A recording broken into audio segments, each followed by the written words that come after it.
That's great.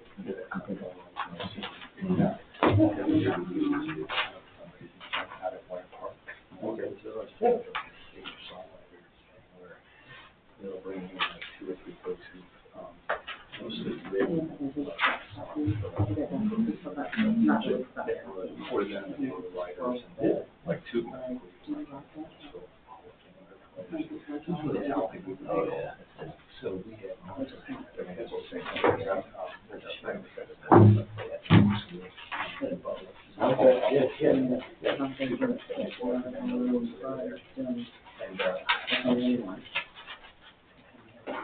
yeah, they cut it down. They cut like the like the whole before you could. That's nice. It was really good. Actually, one of the folks in the gal, her husband, yeah, and so kind of full of surprise to us. She said, "Why don't you come up here?" She got her oh, yeah, that's pretty good. Yeah. That's pretty awesome. Yeah. That's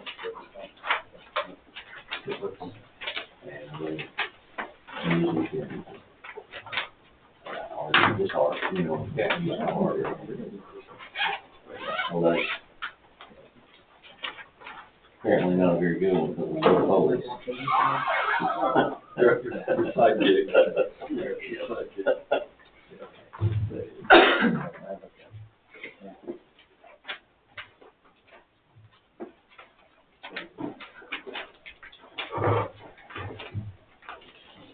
You know, the bridge on 29, you know, when they first started talking about this, they sent out that thing. I talked to somebody over there, as far back as y'all, when they first started, they said they weren't going to put bypass them. Because they said that, I guess they're raising it up a good bit over there. That's what I understand, it's gonna be raised up like 15 or 16 foot. Yeah. It's already 60 foot above the water now, you know.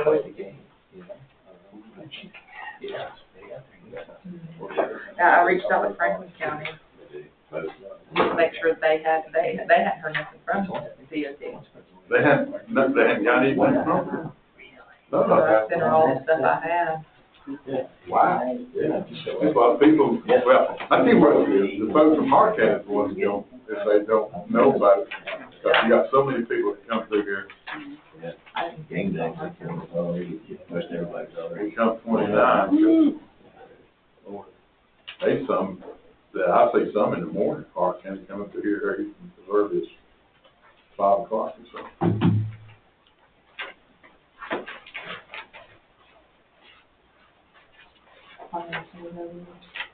But they can, everybody go up and hit 106. Or traffic pick up 281. Yeah. Well, I figure that's gonna happen, you know, it's gonna pick up probably a good bit on 281. Yeah. And then there'll probably be a bunch of wrecks over there in the curve. And the good old S curves, that'll get them. That'll be it. For the commuters who don't travel it. That's right. First time, one morning, sort of a little foggy and a little wet. Well, you can pretty well count on the deer crossing there. That's right, I know. I mean, Watch it every morning. it's just multiple, it's already bad, and then you add any one of those factors in there, and it just gets worse. Yep.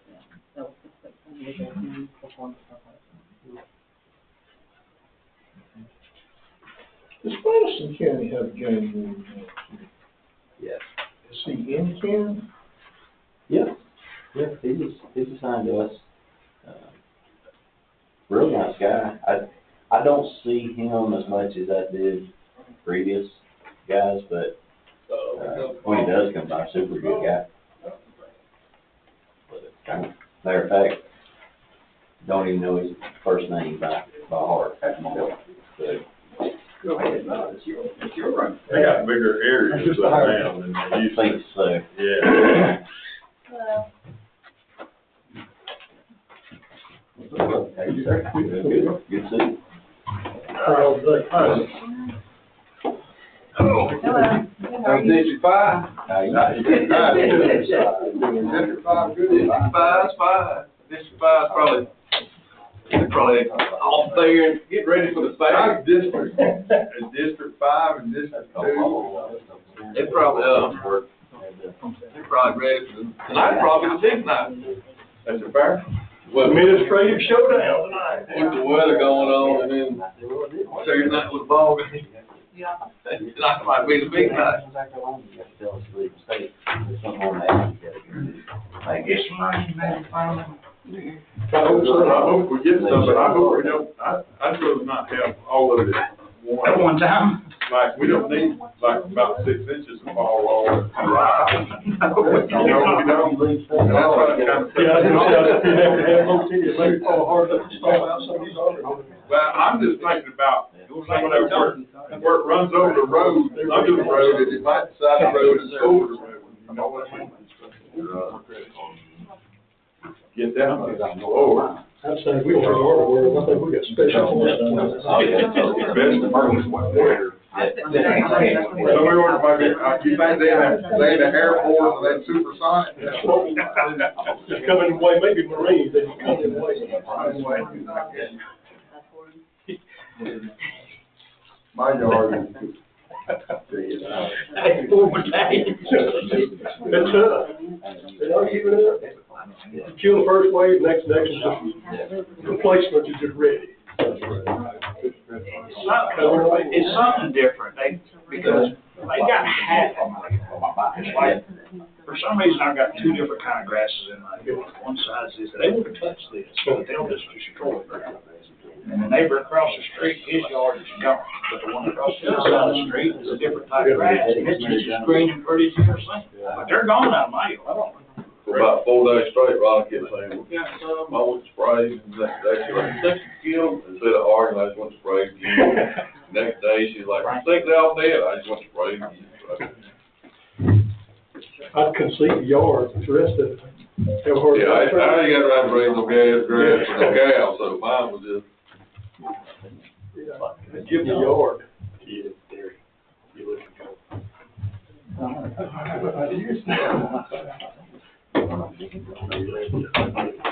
He may have told me he's not coming to. Yeah. She's still driving this. You know, Right. Yeah. somebody said it was. Either way, we'll go ahead and start off.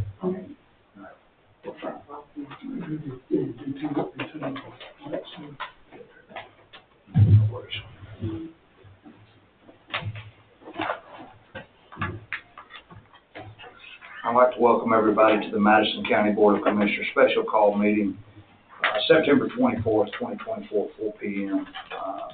Just to remark, one of our commissioners, Commissioner May, is not here. He is a teacher at an elementary school, and I'm not sure that he may be late. He may not make it. I don't know. I think he's also a bus driver. So, but anyway, everyone else is here today, so we will proceed. We are here today to discuss the inmate medical services with Genesis Health Alliance. Welcome. Hi, how you doing? I'm Todd, the police director. I'm Ashley. All right. Well, Ashley is passing those out. Would it be okay if we sit down? Absolutely. Yeah. And discuss this with you so we can interact? We don't want No. to, you guys giving out a presentation like. Made a promise not to mumble. Feel free to make them forgive me. No worries, Christine is used to mumbling. She hears me from a distance. Just in case. Yes. Can I do the back? It's just, yeah, you can just do that. I mean, you guys sit right there, girl. Have a clicker. You're fine.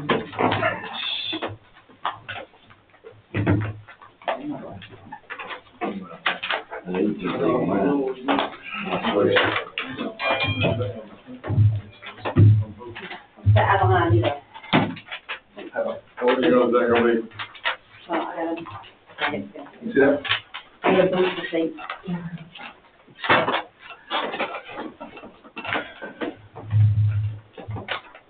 You gotta stand up, they can hear you. No, we've already agreed to that. Put you in the front. Well, good afternoon. Thank you guys for your time. I'm Kenneth Lasser, the CEO of Genesis. As I stated when we were talking about sitting here, we want this to be interactive. We have a lot of information on paper, but we pride ourselves on getting to know our partners. And the sheriff has been gracious enough to invite us in to have a conversation. So we just don't want this to be us spitting out a lot of stuff. If there is any time during the presentation, you guys have a question or you want to have a dialogue about stuff, please don't hesitate to ask. Now I'm going to sit here and read this PowerPoint to you. We'll tell you about who we are and what we do, and you guys can research that. When we say we operate with integrity,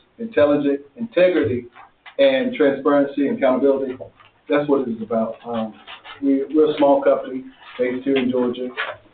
You'll see me say down in the slide a few minutes from now about our owner and where he come from. We're not a conglomerate. I've been in corrections for, unfortunately, I hate to say this, over 36 years. Thank you. I started out as a correctional officer, and I retired as director of prisons for the state of North Carolina. I've been on this side, healthcare side, for the last 4 or 5 years. Worked for some big companies, and came to work for this good company, and this is home for me. This is where I want to be. We have a mission and vision statement, and all it says is that we want the level of care for the offenders to be just like the care that someone gets in the hospital and community. And of course, we're a profit company, but we're not, the dollar number is the number. We're not going to reduce care or nitpick with the sheriff, nickel and dime, and try to get something for the care we put in the contract. We stand by our contract. If it's our contract, we agree to it, negotiate to it. You got us for that. We're about long term. You know, sheriff invited us in. We hope that, I know what terms you got, Sheriff. A whole bunch. They're young. The bunch he has left is the bunch we want to be here with him and with you guys. We understand the nuances of contracts and every 2 years training. That's a burden on the citizens, a burden on the sheriff and his department. And we want to be that partner that you say, okay, we want to renew this contract and move forward. So you'll see that we're about our employees, we're about long-term relationships, we're about fiscal being responsible. You heard Don mention in a few minutes a little bit about fiscal responsibility, but rest assured, we're going to do our best to give you the best product possible and to be the best partner. We don't look at it as a client relationship, look at it as a partnership and something that you can be proud of with the citizens of this county, saying we did our due diligence and we have the best company provide the services. Our team. We were started by Dr. Roble down in Waycross, Georgia, some 26 years ago. And it started out as a position that was just providing care in the jail. And went from 1 jail to 2 jails. And finally, he saw there was a niche in the area. And he began to get contracts. But he realized he's not here with us today. He wanted to be here badly. Actually, wouldn't let him come. I'll say it publicly.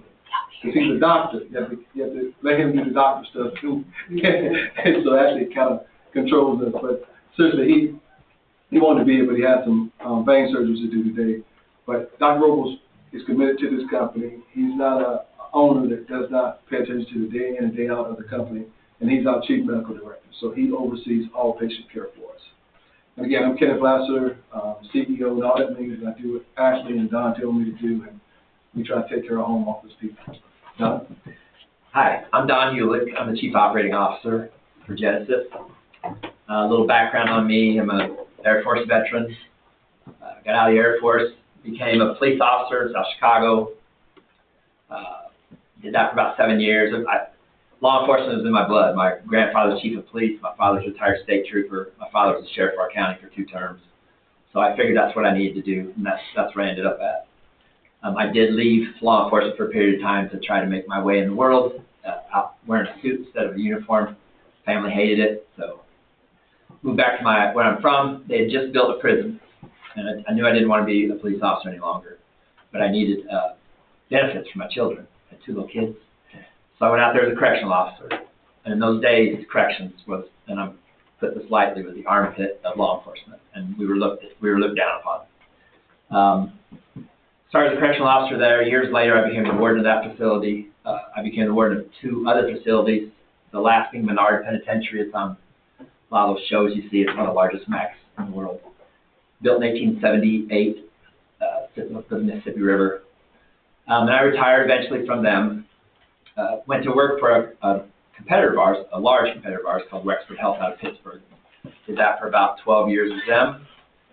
I was the vice president of operations over all the prisons in Florida, vice president of operations over the prisons in Maryland, and all of the county jails, county jails across the nation. Retired again from that, and this company actually came to me and said, asked if I would consider coming back. So Kenny's going to tell you more, but this company was named Southern Correctional Medicine. We did a whole metamorphosis, a change, when we got the new leadership in.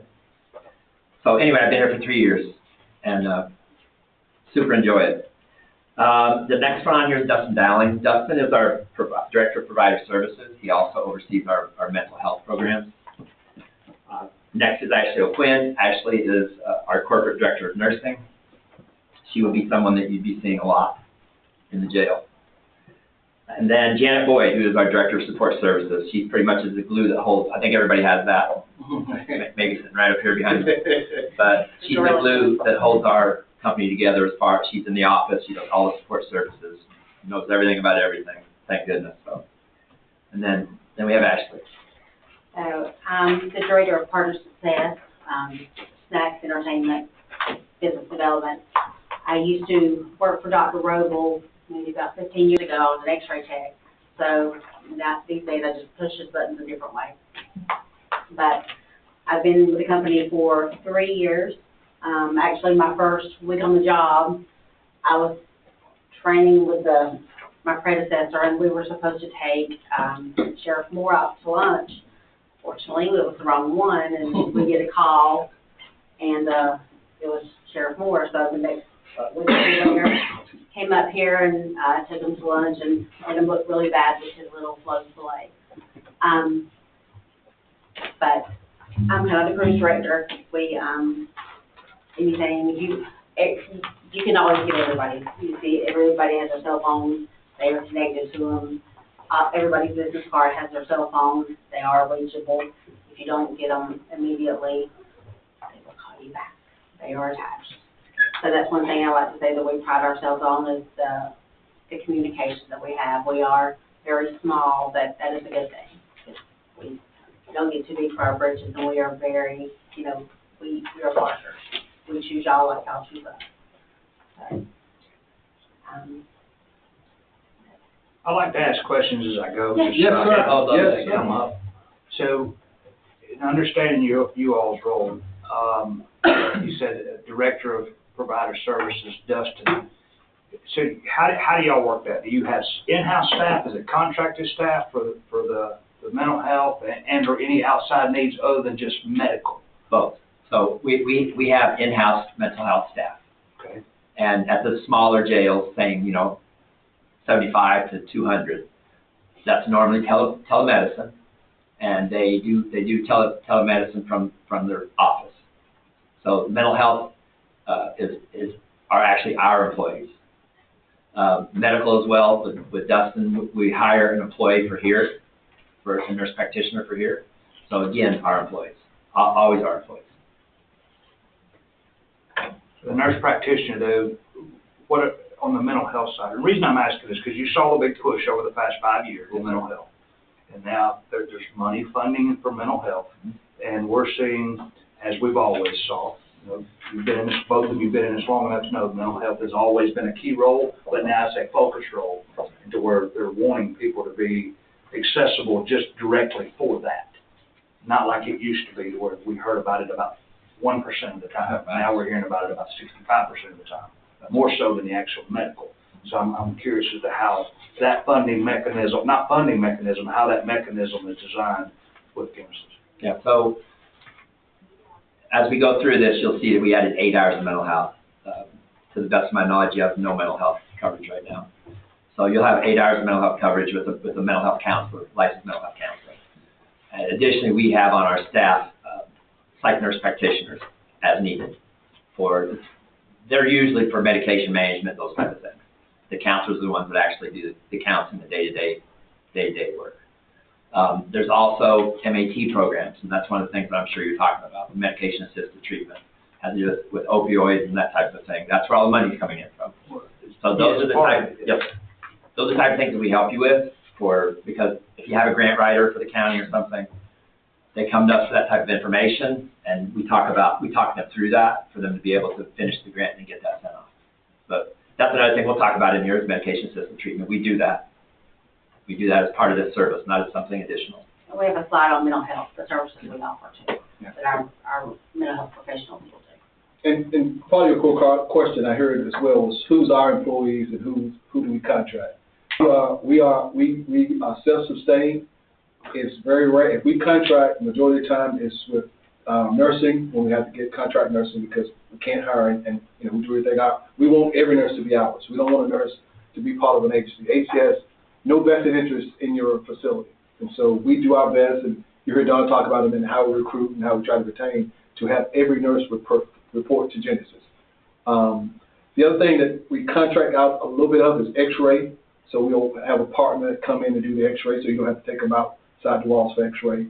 Those specialty things, and we're so small we don't own the companies that do that. We have partners already established at our other sites that will come in and do those things as part of our initial bid. So it won't be we give you a number, and then it doesn't include those things. So if x-ray is part of it, no matter who comes, it's on us. We own that x-ray. So you touched on telehealth. Yes, sir. And I know telehealth is a big push right now. What is that compared, like you're familiar with what we currently have, a nurse on staff, 24 hours a day. Are we talking the same scenario, or are we talking telemed 24 hours a day? This is nursing is separate from mental health. I get it. I'm referring to nursing now. Oh, no, nursing is on site. Nursing's on site? Oh, yes, sir. Okay. Yeah. All right. I have a question. You said 24. Just 12. Just 12. Okay. Just 12. Okay. Okay. Quick snapshot about Genesis again. 26 years ago, a physician-driven company. Excuse me. I don't have COVID, but I have a cold. Physician-driven, headquartered in Waycross, which is important to us. It's a great little small community, similar to here. This is much bigger than Waycross. If you've never been to Waycross, you hear the trains when you're going. This is bigger than Waycross. Right now, we're caring for over 6,000 patients between South Carolina, Florida, Georgia, and we just secured our first contract in Virginia. And so right now, it's about 6,000 patients that we're seeing from across those different. You mentioned coverage in a minute, but regionalization is one of the things we do. So McDonald's introducing those people. There's also a person that you'll see later on who was assigned here as a regional manager. I think some of the angst we heard was the lack of transparency and communication. There's a manager, not just the staff that work here every day. There's a manager. This is part of her region and will be coming through. You see them more than you see us. But again, and actually mentioned our phones. You see on our cards. You see in our communication. It's one number. Our numbers is personal cell. We don't have dual phones. I do. Oh, you do. She can explain why after the meeting. But as far as from the standpoint of getting someone in real-time communication, you'll have it because this is what we do.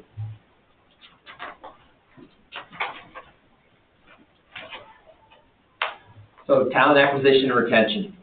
That's something that I assume that you've all heard, especially since COVID. The medical field is hurting.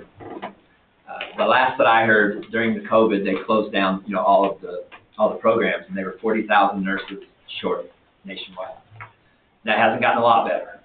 One of the problems that happened during that time is that regular nurses, chased the dollar, and they went to work for these agencies, the traveling agencies. They made a lot of money with them. They didn't get benefits, but they made a lot of money with them.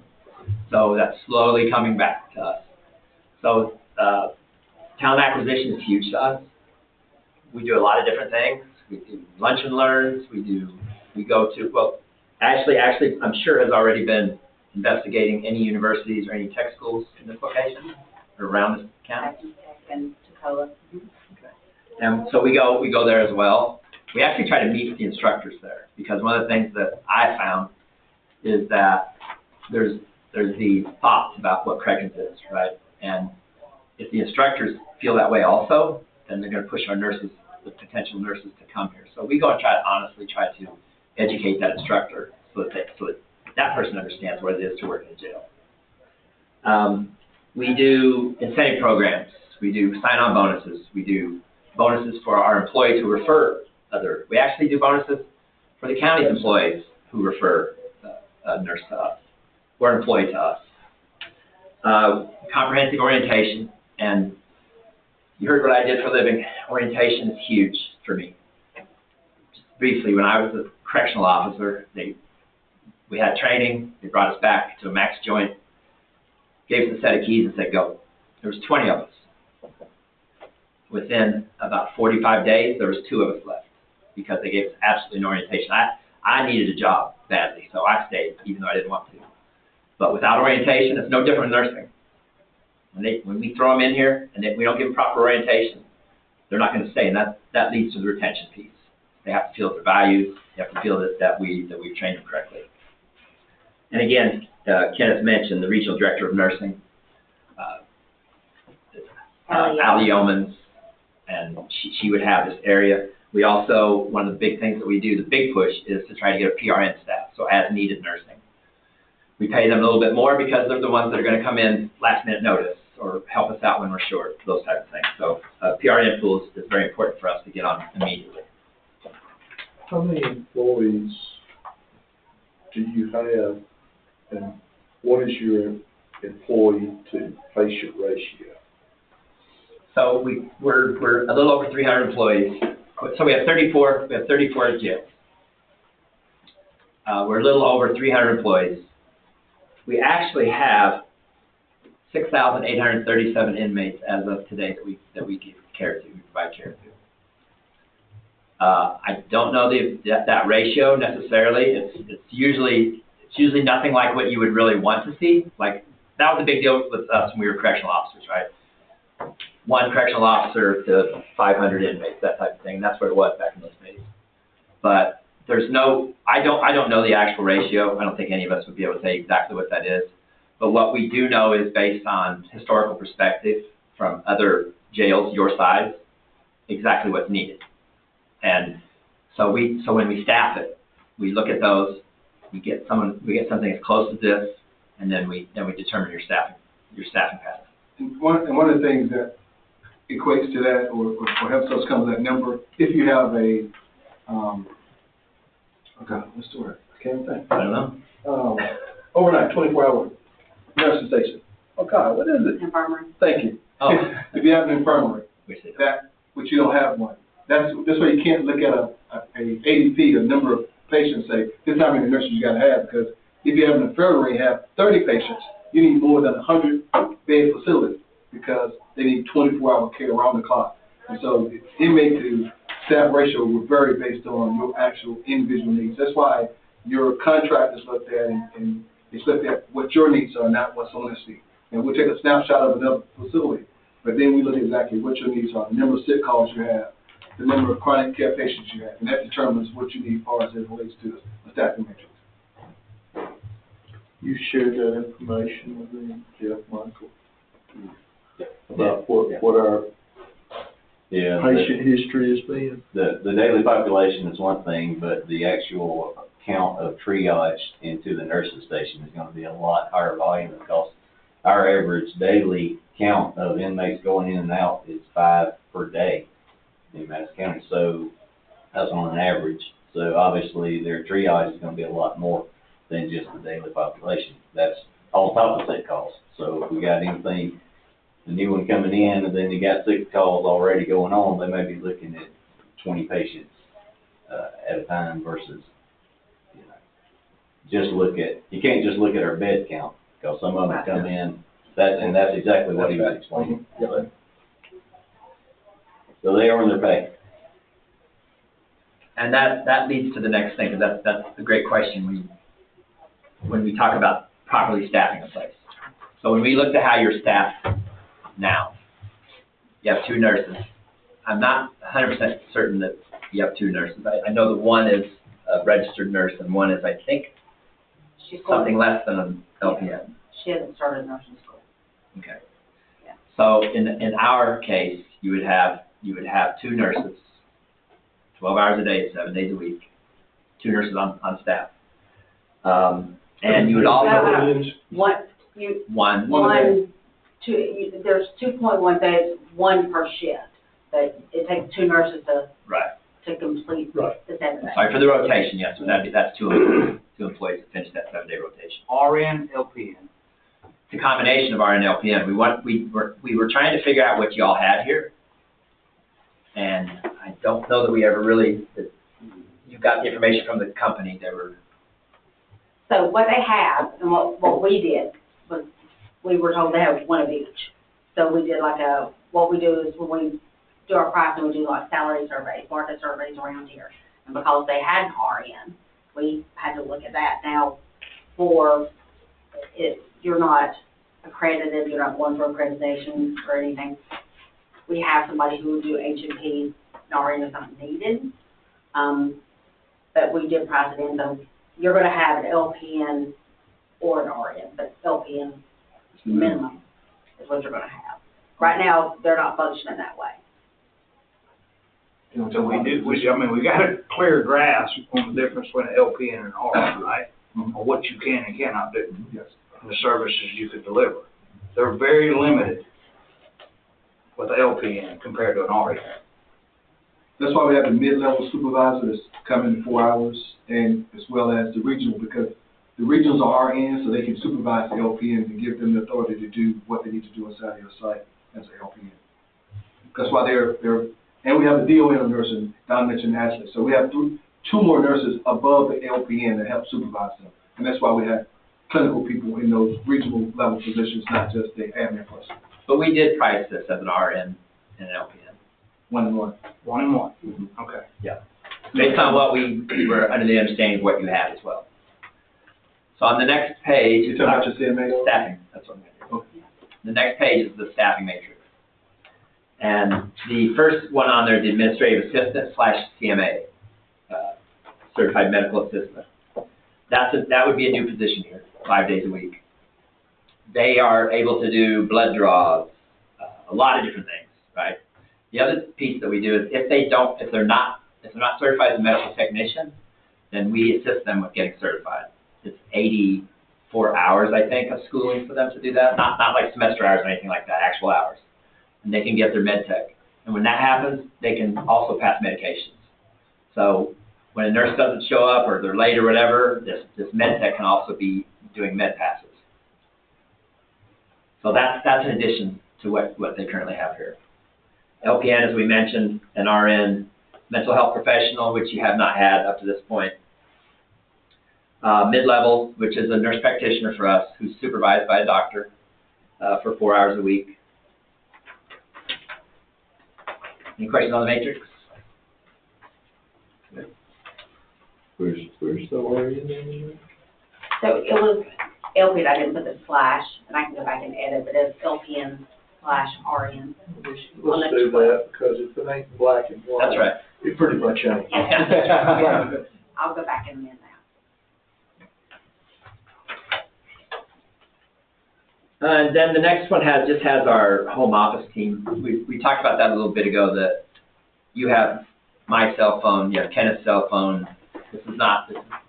What we know is that responsiveness, I'll talk about that in a minute though, responsiveness is huge from where we came from sitting in the seats of, like what the sheriff's at and where chief's at. So you're gonna get somebody when you call. If it's Ashley that you end up getting, she relates to us and we get right back with you. But this whole sheet here has to do with all of our home office people that are there to assist. And again, we mentioned Allie Yeoman, and she would be the regional director of nursing.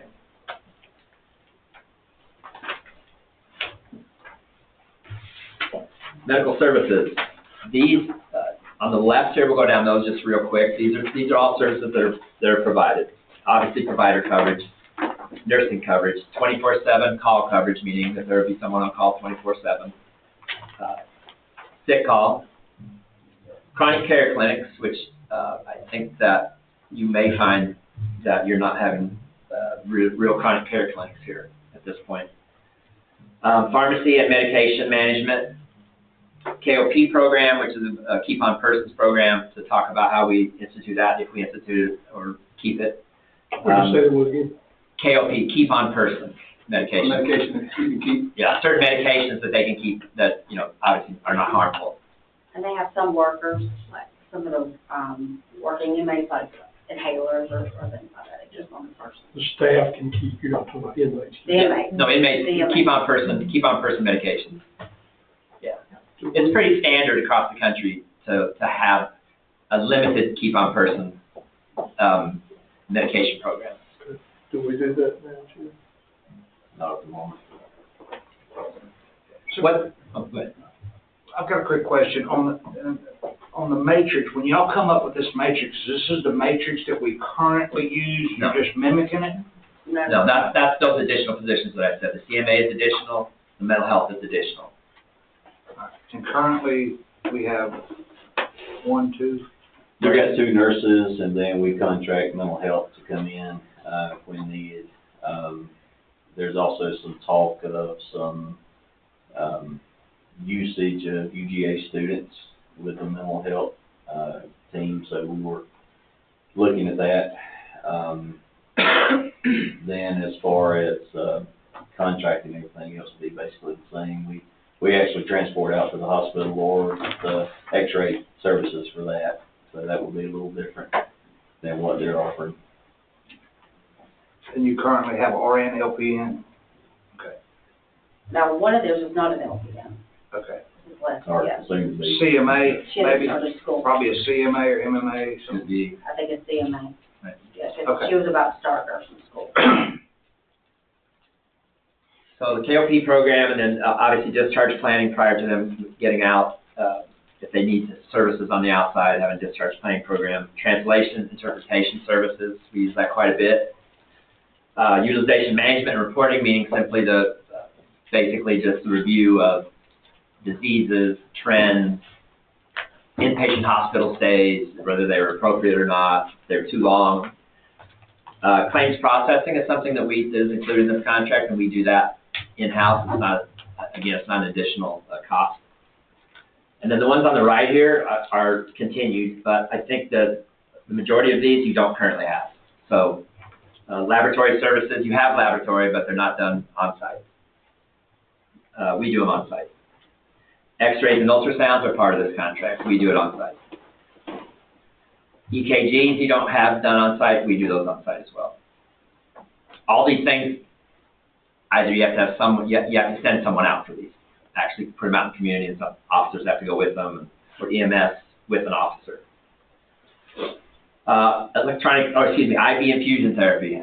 Now that's rare that that's needed, but when it is needed, oftentimes they're in for 4 weeks at a time in the hospital doing IV antibiotics.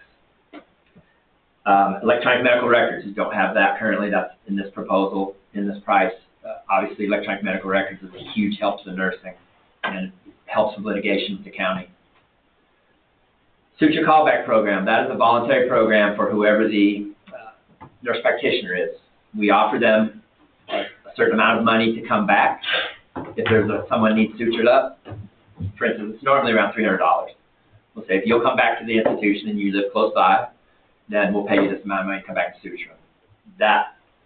Then they don't have to go out to the hospital. That's a voluntary program. That's an additional program for the county if they want to do that. Medication-assisted treatment, which is what we talked about, Chairman, that we, with the Subutex and those type of things. Detox withdrawal management. We have a very detailed detox withdrawal management for alcohol and opiates. Many companies, you'll see many times that they simply give them Gatorade.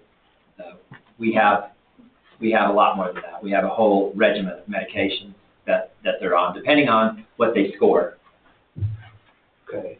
And so I had a question about both of those, the alcohol, drug, medical detox and the substance abuse treatments. Mm-hmm. And I don't know what we have now. That's not my wheelhouse.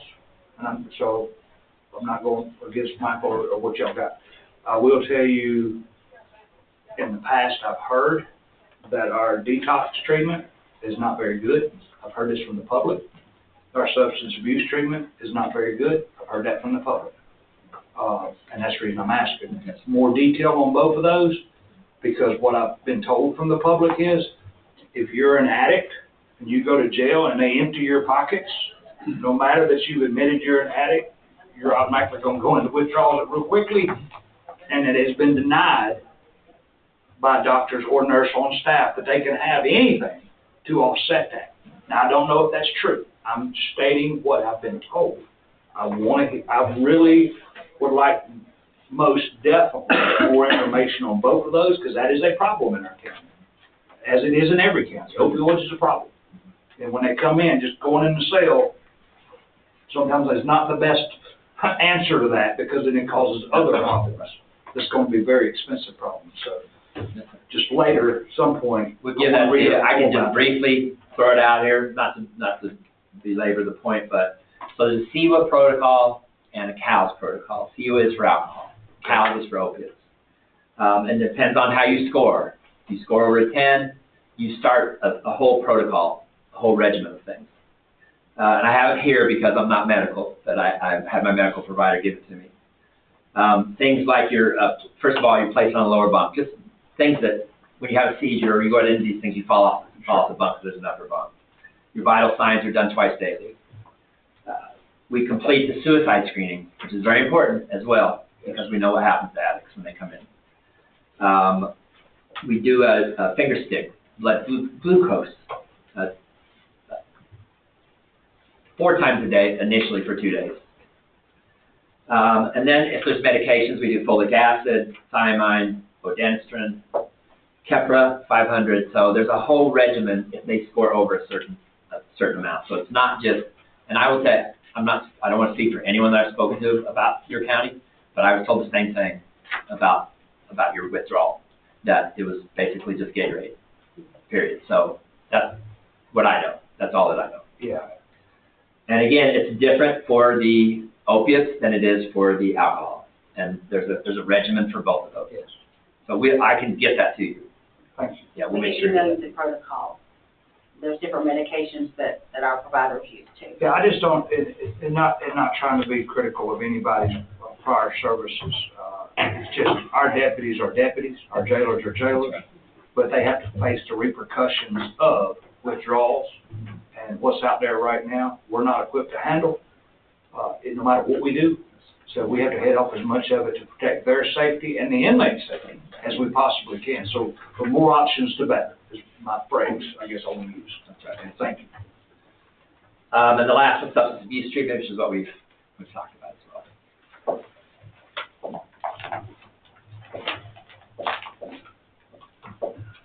So I'm just gonna briefly go over some of the administrative services and as the things that Don and I are talking about and Wait, can I ask a question for you? Sorry. On some of the issues like KOP, we're not currently doing, if there are policies that you have that conflict with sort of the general operating procedures of our sheriff and his department, we got negotiating room there? Now, Okay. this is your house.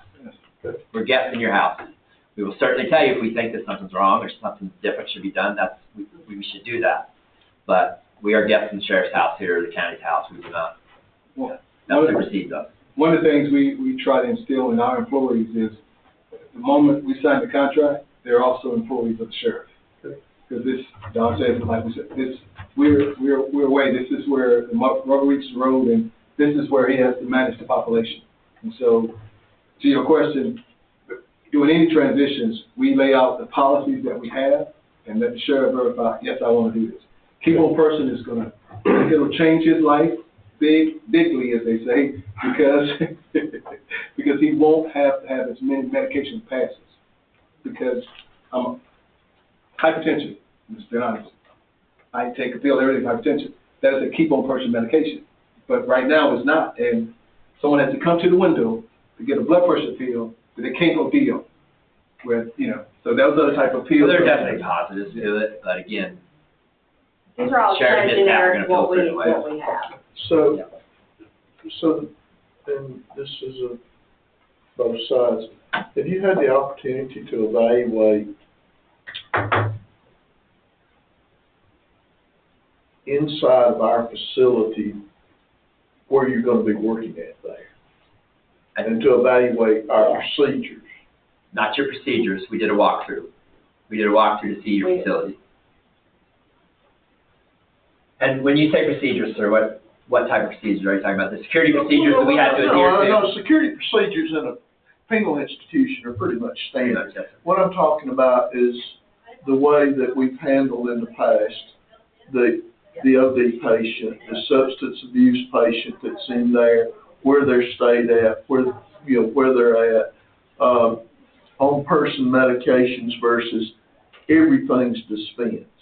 But, I mean, you got to understand, we come from a background here where a 8th grade dropout can go somewhere and buy enough stuff to make meth in a jail cell. They can't ever pass a chemistry test, but they can do that. And I just want to understand before we make a commitment to you, that you understand we don't have and I want to be very careful, we don't have an infirmary within the confines of our jail. We have designated areas where people may be placed, but we probably aren't as refined as some institutions. Is it safe to say that?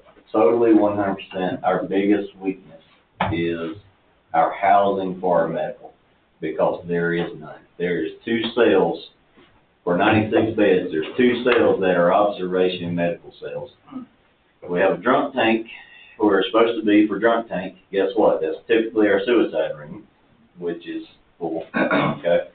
We have 2 male holding cells and a female holding cell. There again, that's where anybody who our current nursing staff feels like they don't need to be in population for whatever reason, they don't need to be on stairs, they don't need to be in a whatever bunk, because you can say, I'm going to take bottom bunk, I'm going to place you on bottom bunk, they're inmates. They don't get there for obeying rules, okay? So we have to take those and segregate those correctly. And Madison County's limitations right now wholeheartedly is my nightmare, the captain's nightmare, current medical nightmare is our facility, 100%. And it's the cost of the medical wing and lack thereof. They're going to have the exact same issues. It's not I don't care what vendor we bring in to do this job, it is a structural issue. The physical plant It's a physical plant nightmare. In regards to that, to take it past the hands-on care, HIPAA is non-existent in the jail. Everybody over there knows what everybody else has got going on. Oh, yeah, very much. And I guess somewhere in this conversation, I'd like to hear how you guys are going to handle that. So just to be clear, the size of our jails, we have 34 jails. They run from about 35 inmates up to 1,200. So we have a lot of jails that are 35, 50, 75, 100, with very old, antiquated jails, really bad physical plants, the same exact type of thing. So all you can do is come in, and quite honestly, Kenny and I have quite a bit of experience in this as wardens of facilities or running a jail, where you have limited space and you have to figure out what to do with it. So sometimes it might be you're trying to figure out where to do sick calls. And we get with the sheriff or the chief and we say, is there an area over here that is HIPAA protected, and that we can see people in temporarily.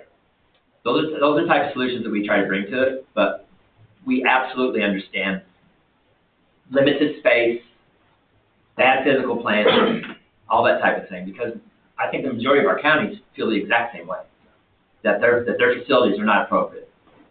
And they're right, quite honestly.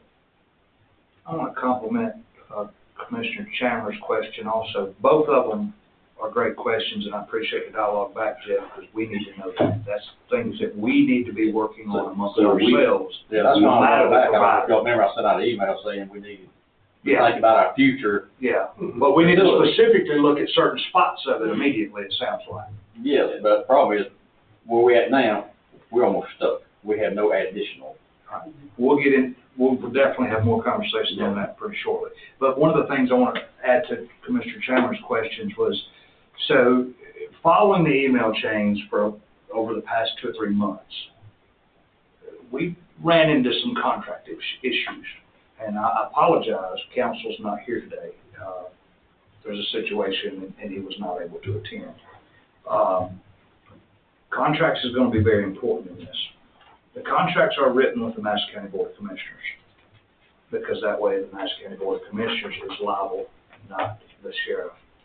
Because inevitably we are, the sheriff is the Board of Commissioners, just to arm up. So those type of situations, we have got to nip in the bud. There's no harm, no foul to the way it's been doing, but from what I'm being told, over previous years, this has been an ongoing contract issue of some sort. It may not always been the same thing, but there's always been contract problems.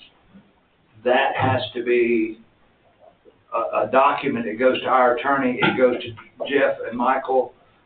They redline it, we send it back, and if it's within your policy, you adopt it, you sign, we sign. All bases has to be covered.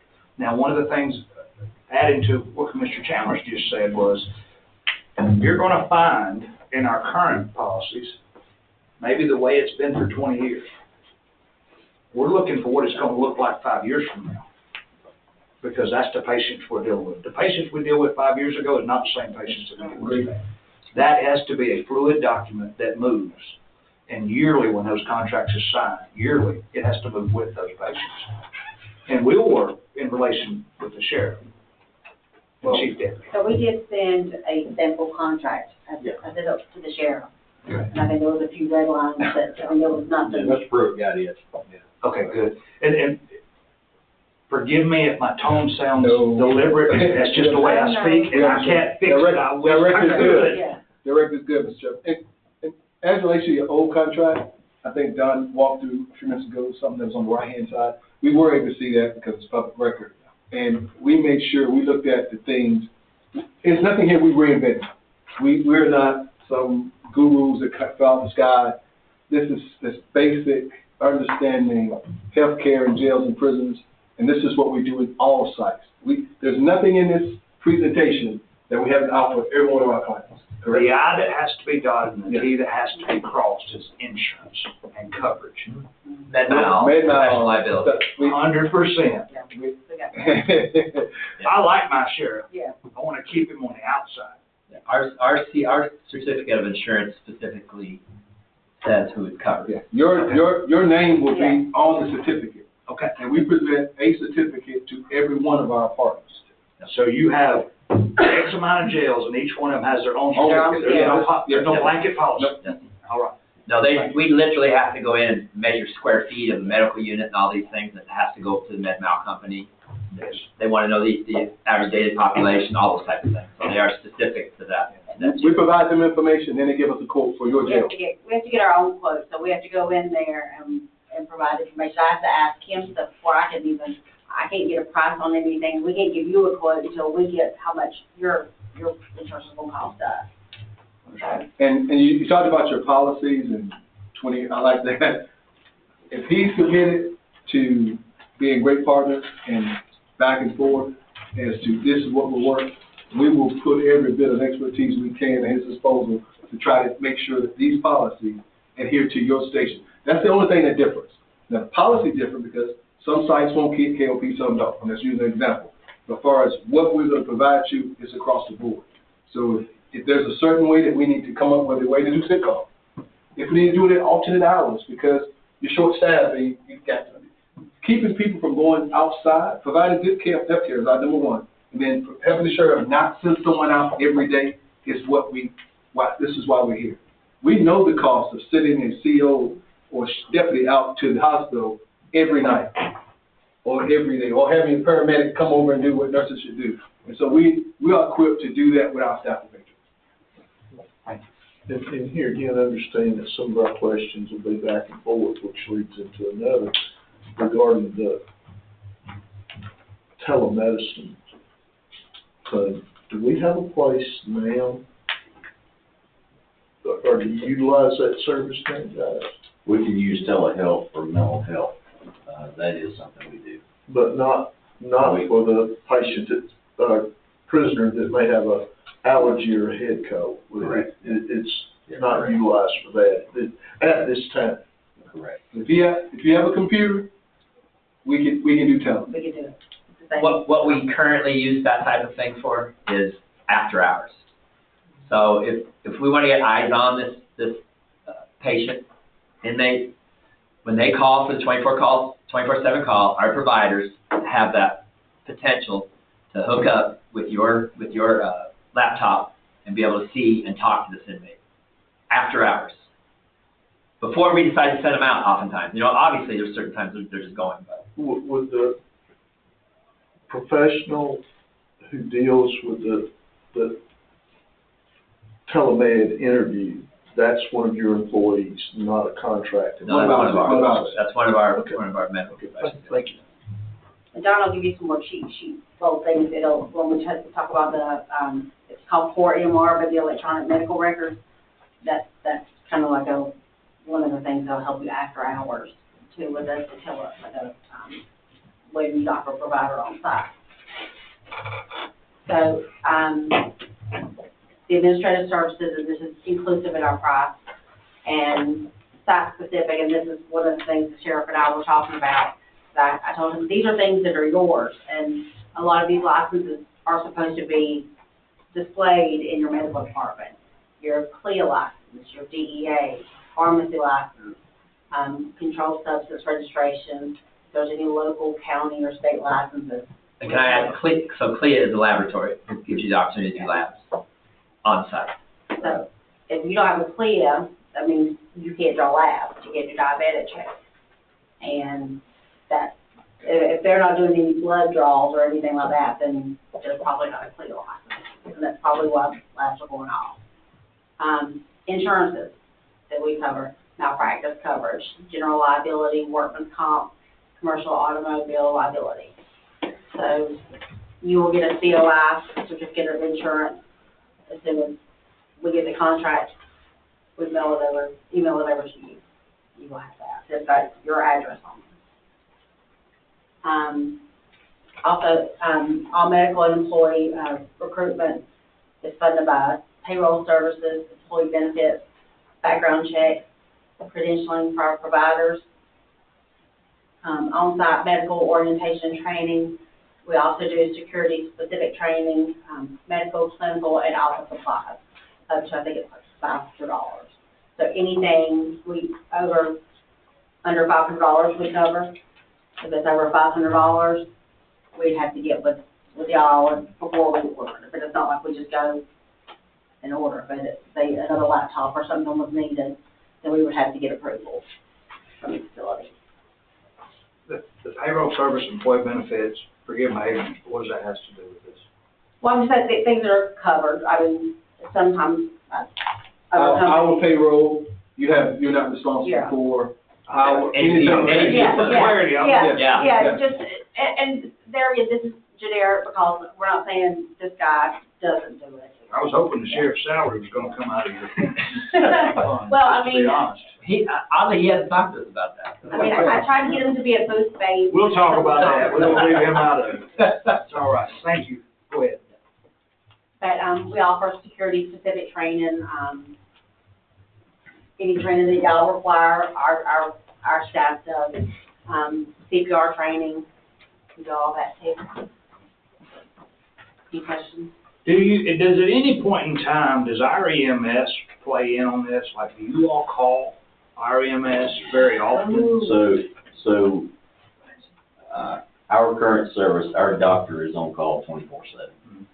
So, our staff is pretty good at, checking vitals, checking blood pressures, so they're pretty equipped. So, they will basically call the doctor is on call 24/7, he'll answer, and he will basically tell us, okay, with what's going on right now, go ahead and call the EMS. Okay. EMS will come in, and do their check and what limited they have, mainly if it's a heart issue, they'll go ahead and pick him up, connect him, and then we'll roll with it if necessary. a lot of times when they come in and actually do a check, they don't go anywhere. So this first thing we do is call Dr. B. Yeah. So, And so, does there have to be, because that's under a different medical doctor, our EMS has a different doctor on their contract that oversees their work. When they go to the jail, I guess they're treated just as the public. They're not looked at as a government entity at that particular time they're learning to call to. that's correct. Right? Is that how that normally works? Or does the two doctors have to have an agreement? No, they No, don't. totally separate. Okay. Yeah. Just trying to get clarity. No, good question. Can I ask a question though, do you mind? Here, You brought that up. So the EMS coming to your facility, and I just want to make sure I'm clear on some of this. You call the doc, they do things, but aren't there also other things, like when we mentioned that we do EKGs on site, they don't do EKGs on site, that has to go off site, so you'll call EMS and they'll take them somewhere for that, correct? A lot of times we'll go to that regional. Okay. So that would be done on site. Labs, all labs are not done on site, correct? They get taken off. Correct. I was trying to get clear in my head with the EMS. I thought that's what you told me. Now, during staffing hours, it'll be something that you guys are offering. Yes. But on non-staff hours, say 2 in the morning, Yeah. it'll still be EMS, it'll still be Aboriginal, Yep. based off of what the doctor's recommendation is. Yes. Okay. And that is the only time the EMS should be touching the patient without it being a 911 situation and our nurse needs some backup. So during regular hours, our staff covers your medical need. Now, they may have to call 911 to take a patient out, but they've done all the assessments, they've gotten authority from a doctor, this person has to go out. They don't say, okay, call now, bring them over here and let them do an assessment. You have a procedure for that? We have a protocol for everything our nurses do. Okay. Well, not nurses. I'm talking about when they need off hours. Yes, If somebody has chest pains at 3 in the morning, does the sheriff's office call 911 or they call you and y'all call 911? it works both ways. Okay. Right now, in some of our sites, they're gonna call to the on-call doctor. If that officer has enough information to get on-call doctor information. But if it's something related to hard after hours, it's a no-brainer to call 911. Sure. Because between the back and forth. Yeah, you don't want to waste no time there. Our biggest thing is anytime there's a 911 after hours, that we get the documentation back because it becomes part of the offender's medical record, and we need to get it inside of his or her EHR. And that's what you do now. Yeah, I mean, we've got first responder training basically inside the jail. We got AEDs available and all that. So, I mean, that's standard. I'm gonna make the assumption that you use third-party lab services and things. Yeah, LabCorp most of the time, we're Well, this would be ProLab. lab here. Okay, so if we come to an agreement under your, on your certificate of insurance, under your also insured, any third parties that you may retain would Part of our contract, be yes. listed Yeah. on the insurance certificate. They They're will, not, they don't think they're listed on the CLI. well, not listed on the insurance, but they're They're listed in the they're listed in the contract, contract. which by default puts them inside of our CLI. And your attorney can walk us through that if we need to clarify Yeah, that. and for any of them to do business, they have minimum security, or excuse me, insurance requirements also. But they have to They provide do to us. personally. They provide to us, that we can provide to the attorney. Can you do county employee labs? I'm sick of you when I said that. County employee labs. No, I know the sheriff had mentioned, the DUI blood draws. I think that we have separate contracts. We do, everybody's different, but we have done physical. How many labs are you talking about? Well, if we have an accident, no matter who it is, if it's an animal control officer, they automatically gotta go to have labs. Make sure there's nothing in their system. That's our insurance policy. You're talking about post-accident drug screens, right? Yeah. Correct, drug screens. And then we random, we all get drawn. He gets called more than anybody. I don't know what makes him. He's on He He has to go more than anybody else. But we didn't know if that's something that could be handled in-house, because it's really getting harder to get into these, urgent cares. It is. We have not done that up to this point as far as those type of blood draws. We have done DUI blood draws, those type of things. There's certain blood draws you can't do, certain forensics, certain sexual crime blood draws that can't be done here. No, I understand. But, we have not done the county draws at this point. Obviously, something that can be discussed. I think it needs to be looked at. Just say. But all right, go ahead. Go ahead. God save Terry. Now, our nurses do perform like urine drug screens, which I know the current vendor is not, but that is something that they're capable of doing on site, that they're not having to ship out for.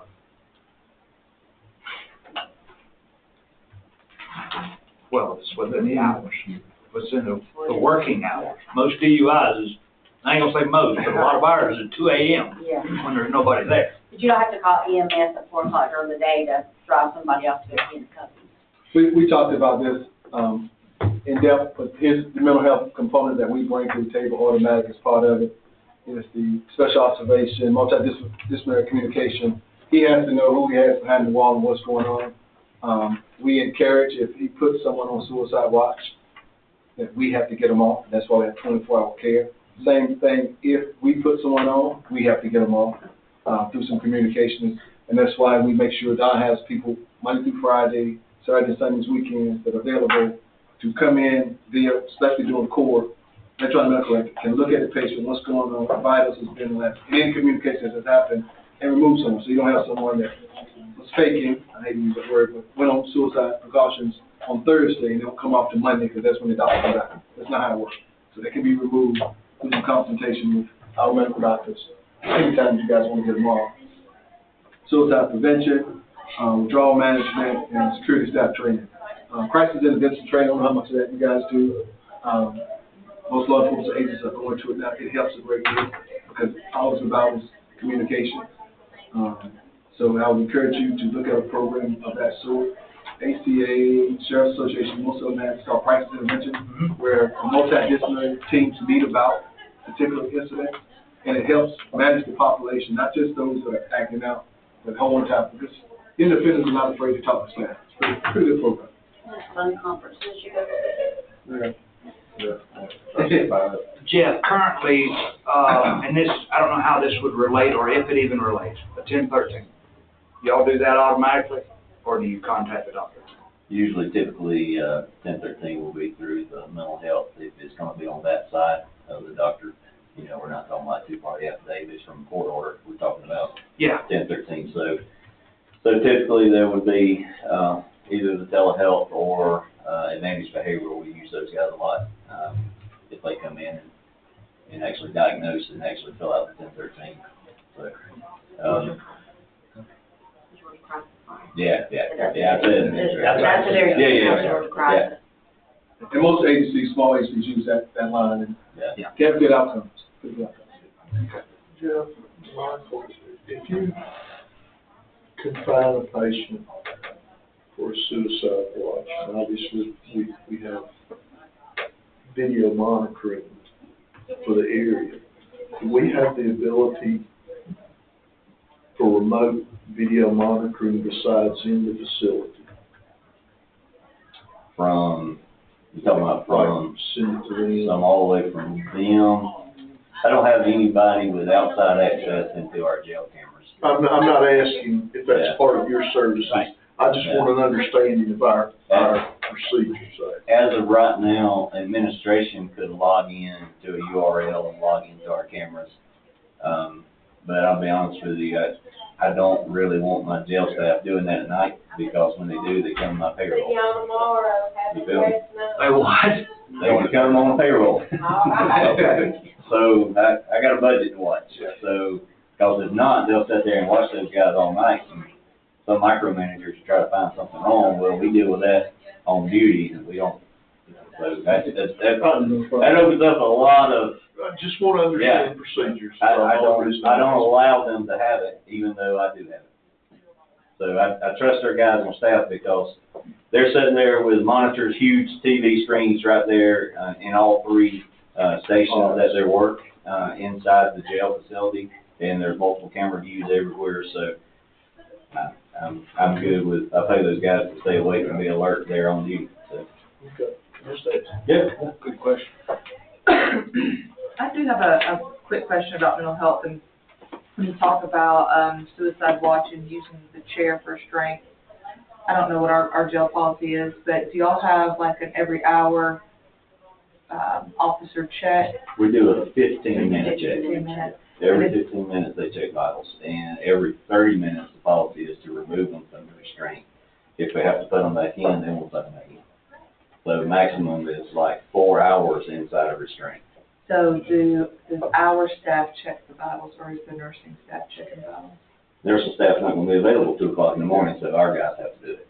So if they are during their nursing staffing hours and they're not in the middle of, some type, nurse comes does as well. So, yeah. But our staff is certified to do such, or They are, qualified to do yes, such. yes. Okay. Yeah, I mean, they actually go through a restraint. We don't use the chair as much as we use the wrap restraint, and we have a lot more success with that wrap restraint. And in order to go through that, we have 3 certified officers who actually are certifying, instructors. I'm being one of them. The trainer program. To train the program, yeah. So they actually have to go through that in order to put it on. So there's policies and guidelines on that. Yeah. All right, young lady. Thank you for the question.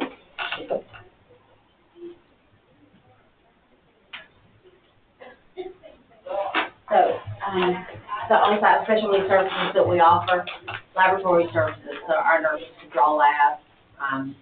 We will partner with ProLab. We send things off. Nothing's going off-site with our labs. We're not sending an officer off. We're not calling EMS to take them off to draw labs. Everything's done on-site, and then it's shipped off to them, and then results come back and logged onto our EHR. Biohazard services, I know y'all have a current contract,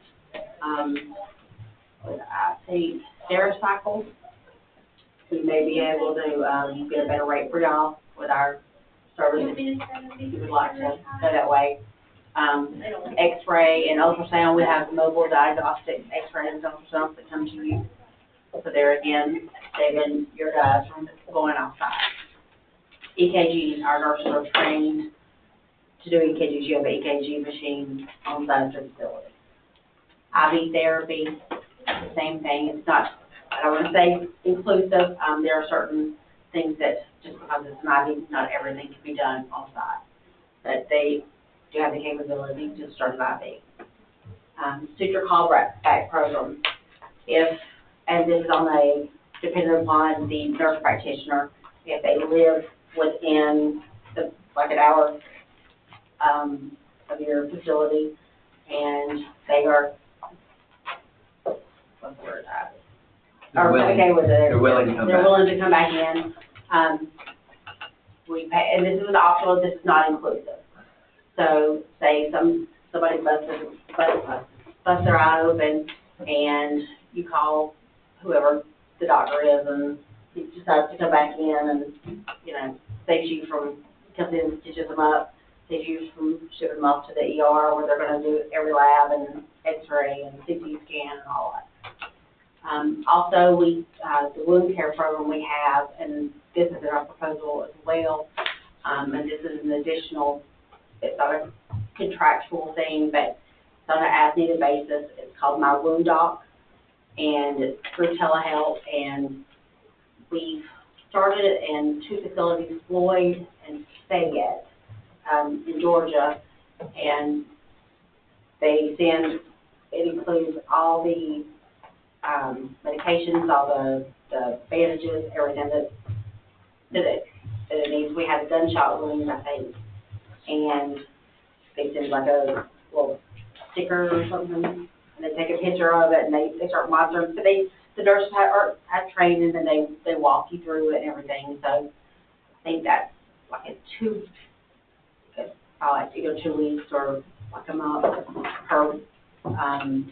Both of those programs are optional. Yeah. That's what I said earlier. The suture program is optional. The wound care is optional. Now, I don't mean to interrupt that. But those programs, and we have the paperwork that shows what was offered to us by Wound Doc, and we give that to you with no margin or profit or anything like that. Basically, it's $900 for 4 weeks, and you would spend, those are specialty docs, and then the wound cares are specialty bandages. All those things are ultra expensive. Actually, McIntosh County just started to do it. Earlier you mentioned, and I go I meant to ask you before we got off there, mental health was 8 hours. 8 hours of what? 8 hours a month. So 2 hours, 2 month. hours a week. So let's clarify that though, and this is up to you. So when we do a matrix, and this is something for people, we have to break it down on a weekly. So it can be 2 hours a week, or every other, or whatever, but we break it down because there's 52 weeks. And if we were to do like every other week, people would go, well, what happens when you have 5 weeks? So we base it on 52 weeks. So you have 2 hours of mental health professional every week. You have 4 hours of a nurse practitioner every week. Under your diagnostic services like X-ray and ultrasound, I believe you said you were X-ray. I was an X-ray tech, yes, sir. You use licensed Yes, sir. Yes, sir. technologists, technicians for that. Yes, sir. Technologists. Yes, They're sir. not technicians, they're technologists. They're technologists. Technicians fix it. Yeah, technologists do it. Yeah. Hey, we work hard for that. I know, I'm married to one of those. All the time. She pushes your buttons too. Yeah. All right, so because that's 2 hours a week, and because we know the times we're in, is there options to expand that time frame? Or Jeff, Michael, do you feel like 2 hours is sufficient at the rates you're seeing? I mean, it has to be able to be expanded, and you don't want it to get into a 365 contract. Is that, well, that's all we offered in that contract, you gotta wait for next year. Or we don't want some kind of change order bill, you know. I'm quite sure that if we exceed that, they will be glad to bill us for the difference. Exactly. You don't want that. No, we don't want that. That's what I'm asking. I mean, is these numbers flexible in these certain areas? Yes, because again, not sitting here for 3 weeks, Don and his operation team sitting in 3 weeks, we looked at your contract and they did a tour of the facility and this is what we came up with. Yeah. If you come back one day off the side and say, we need to increase whatever, then we will come to the table and fix it with you. That's been a good part.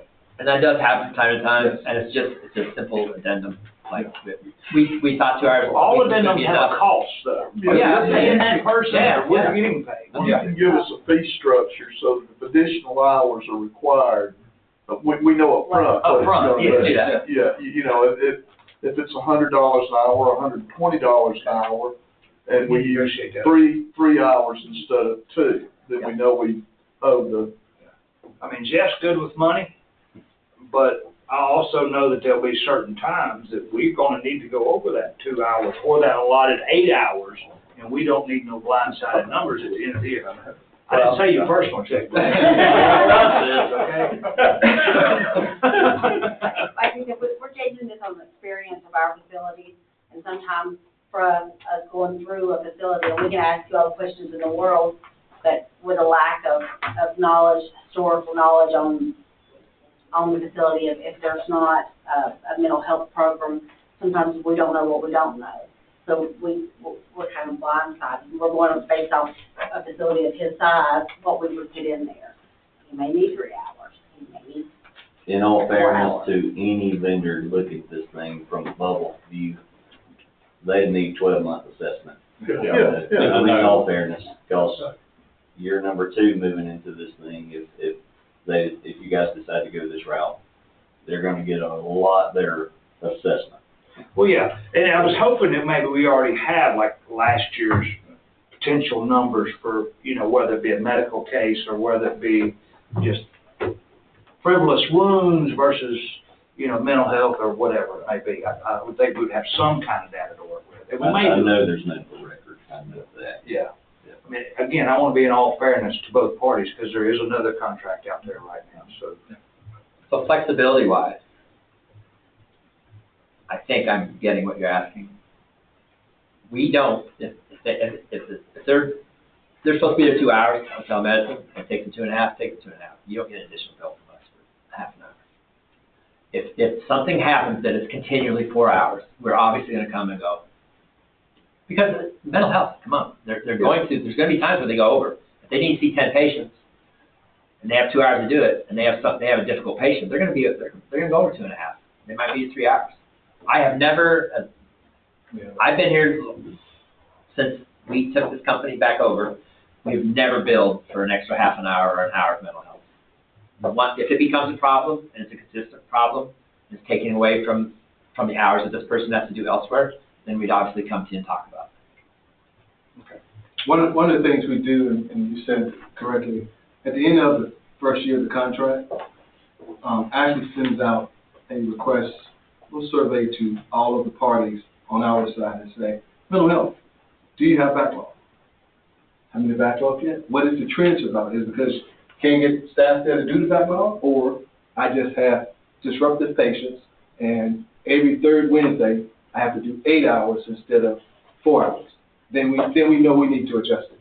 So we track that and actually does a survey before the contract renewal on everything to make sure that the hours we're putting in is enough. And if it's too many, I mean, we've taken away hours saying we don't need this much doc coverage. They're not using it. So we're not going to say, okay, we're going to have a doc here for 6 hours and you only need 4 hours. Okay. I think this might be a special case for you. I'm not sure. So ISS is a great pharmaceutical partner of ours in other sites. We envision giving the opportunity to work with you guys that we will maintain them here, but it'll be our contract with them. I think there's something unique about it now. They bill you. They bill you directly, Yeah. right? Yeah. They will bill us. It's in our bid price. Minus the specialty. Yeah, not counting HIV meds, Hep C, but the basic formulary meds that they use day in and day out. We've already. You have that exclusion broke down or inclusion broke down? Yes. Both, our active contract spells out formulary and non-formulary meds, and that we own formulary meds. You've already paid for it with us. Actually, it's a formulary and specialty meds. Yes. Specialty meds are very rare. They're the HIV, Hep C, factor medication, long-lasting psychotropic injectables, and one other. There's just 5. The rest of those meds are covered under formulary, which are included in the cost. And it'll say, like, in your cost, like, everything, this cost is inclusive. The only incremental invoices you will get is those medications. And there again, anything that's non-formulary, we're not ordering without permission. Like, it has to go through a PA. There's a process. There we go. Okay. Yeah. Nothing, we don't, our providers have formularies they have to abide by. And anything that's non-formulary, whether it's lab or medication or anything, they go through a PA process. They do a prior authorization process. That's probably the most informative piece I've heard so far, from a financial There's standpoint. a check and balance. Yeah. But inside of this pharmacy piece is, of course, the licensure and the inspection of the facility, inspection of what they're doing with how they're storing meds and distributing meds, MAC meetings and PT meetings. Just, you'll get tired of us saying, okay, we got to meet with you to discuss what the trends are. Because you need to know what's going on in the site. Can I jump in on the MAC P&T? So, MAC meeting can be called a medical advisory committee, medical audit committee. That is a multidisciplinary meeting. It's normally done quarterly. That means the sheriff is there, whoever he wants there, mental health is there, medical is there. Could be anybody at these meetings. And we review the last 3 months on everything that's occurred. Hospital inpatient stays, ER send out. We usually do something to say, maybe we're going to look at medication for diabetics this month, and it's a special project we're going to do, and we report on it at that MAC meeting. So those are done quarterly. The P&T meetings are pharmacy and therapeutic committee meetings. So that P&T meeting talks about those meds, and we talk about whether we're spending too much on these things. Perfect example, HIV. HIV meds are roughly $3,500 to $5,000 a month. Okay. Through our P&T meetings about 8 months ago, our pharmacy discovered that we could do a mixture of meds instead of the high-cost HIV meds. And this isn't some witch doctor thing. This is proven science. So that instead of doing the name brand HIV meds, for 5,000, we're doing these for 1,500. So that's the purpose of the P&T meetings, is to get in there and be real about whether or not we're spending money on the right things. Some type of compounding. Yeah, absolutely. Yes. That's what it is. It's a compound regimen. Yes. I just don't know how many compounding, well, if you're gonna be handling the meds, it won't matter, because I don't know anybody around here that does compounding other than one place in Athens. All right, thank you. And, the CFA, we talked about our EMR and integration with EMR, electronic medical record. It is key to a successful program. You talked about being able to see from home. I think when the commissioner asked about the camera. Well, this is the way to see us out of a medical record by administration without having to go to us and ask us to audit ourselves. We've developed dashboards so that any information you want to know about intake, sick call, all of that, you get a dashboard access daily, so you don't have to pull through the different screens. Is when you log on, it tells you exactly what's happening inside your facility that day. That's real time. Those questions you were just asking about, like, how many mental health patients or how many of you think. Yeah, that's up there. That access is there, but it's not written. I mean, it's reported to fingertips that you have the access. And just for clarity, the reason I asked that about 2 hours is if it's a mental health patient, it's 1 hour apiece.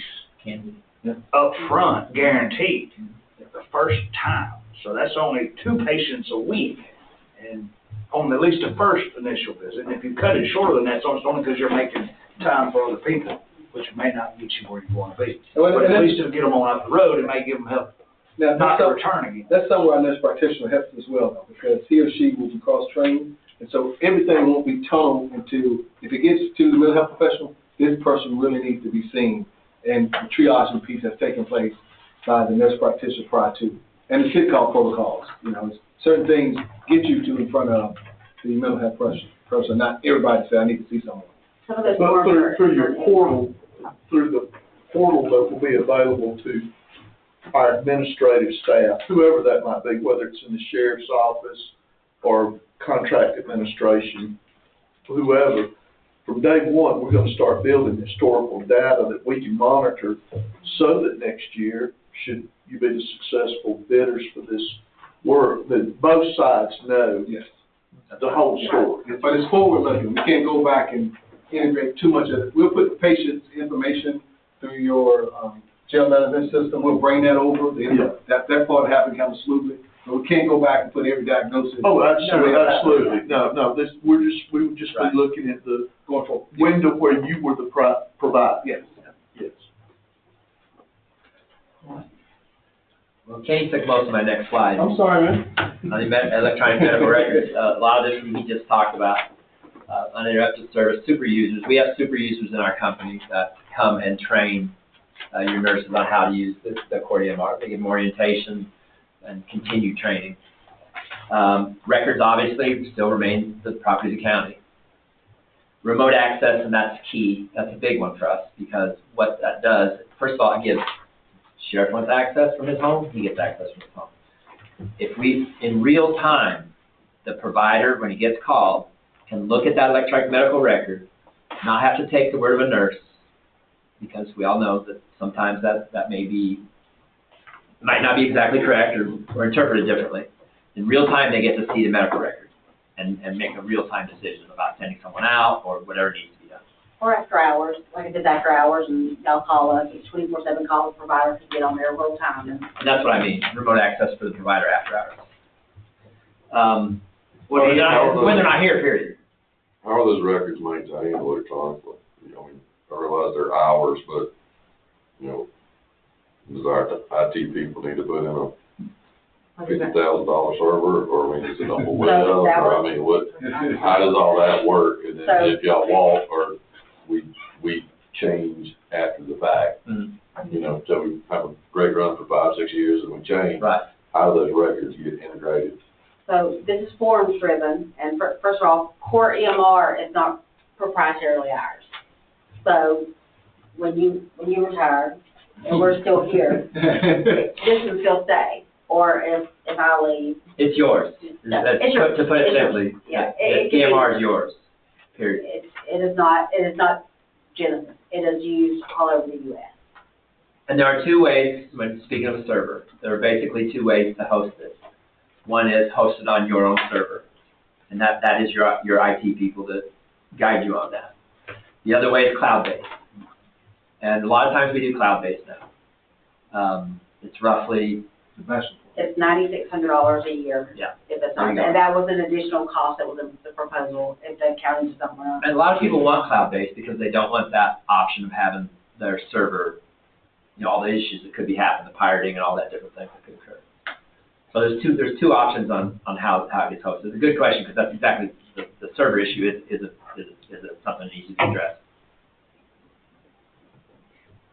So have you checked with Thomas or any people, Thomas your IT guy too? Yeah. Oh, yeah. To make sure that we have server capacity, or has he talked about cloud-based? Because that is a $10,000 number we're Oh, going to yeah. talk about. Yeah.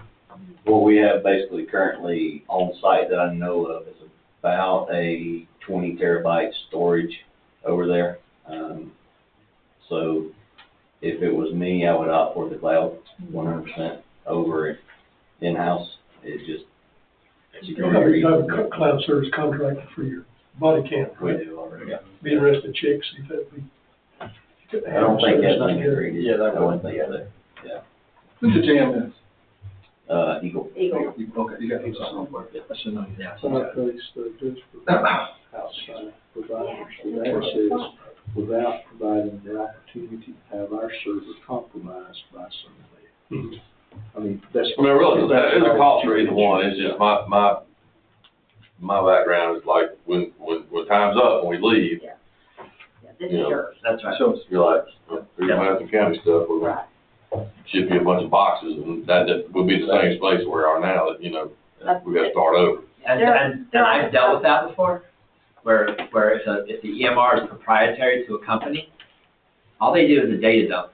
They just, it might not be boxes, it might be floppies or whatever, they just dump it on you. In this case, that you own this is the property of your county, no matter whether we stay, we leave, whatever. Those records are always obviously your property, as is the EMR. So does that, let's go different way. If core EMR is a outside entity from y'all, is that the contractual relationship between us and CLR, and we give y'all license to give y'all permission to use our license, or is it they are subbing to y'all, and we eventually, if we want to keep it, have to come to some agreement at a later date? That's how you have it set up on this one, right? Yeah. They It's come to us. with us. It's with us. And what traditionally what happens, you kick Genesis Health out, right? And a new company comes in, that new company subs with core for maintenance and those types of things that have to occur. So it's pretty standard in the industry that's how that rolls over. And they would call their contact core and then probably pick right back up where we were. They would just have to import their forms in and take our back. Unless you wanted to keep it in your name, I mean, that's completely up to you. So and in this case, if you wanted to keep this in your name and let's pay for it, that's an option as well. That's included in our price. Yeah. What about hardware? The hardware is included. The only thing that's not included, is the server, if you decide to do the cloud hosting. Is there a reason that we would want to be part of the retention of that? Meaning what? Meaning as an EMR versus a written document? Either one. it's your patient. At the end of the day, it wouldn't do us any good, as long as we're here with you. Even here with you, we still have to get permission from you to give up the information. So it's actually HIPAA compliant. One of you guys mentioned that earlier. It actually core is HIPAA compliant, so your data just don't go to anyone. And it's much better if it's coming to you, you own it, it's yours. So even from a legality standpoint later on, you determine what information you turn over, not us, if that makes sense. Your attorney says, yes, it's good. No, it's not. For example, we had an attorney call us 2 weeks ago when all my employees at one site. I'm like, no, they're not county employees, they're not government employees. Yes, they are. No, they're not. And so, inevitably, they're not. But of course, we got to pay an attorney to tell another attorney no. But no matter what we do, whatever protection we try to put up, there's still going to be some litigation of some sort or way you guys know that for the county government. Yeah, and there's other things with the EMR, you know, there's drug interactions, right? So with that, one drug gets ordered, and it interacts with another drug, an alarm sounds on this thing. Suicide watches. If the questions are answered and they weren't tallied up right by someone, and they get entered into this, an alarm goes. I mean, there's just a lot of litigation-based stuff in an EMR that protects the county. It's the continuity too. You're not gonna have somebody walk around with a sticky note and all this, or they forget, they lose a piece of paper, and they're not gonna, and these tablets that they have, they take them down to booking or wherever they are. Now, are you talking about the nursing staff controls that, my jail or Yeah, no. Yeah. Yeah. No. That's what we don't. Yeah, We don't need any of our guys No. doing stuff that's outside their wheelhouse and potentially And litigation. that's why you want the 12 hours. Or liability, sorry. Do they interact with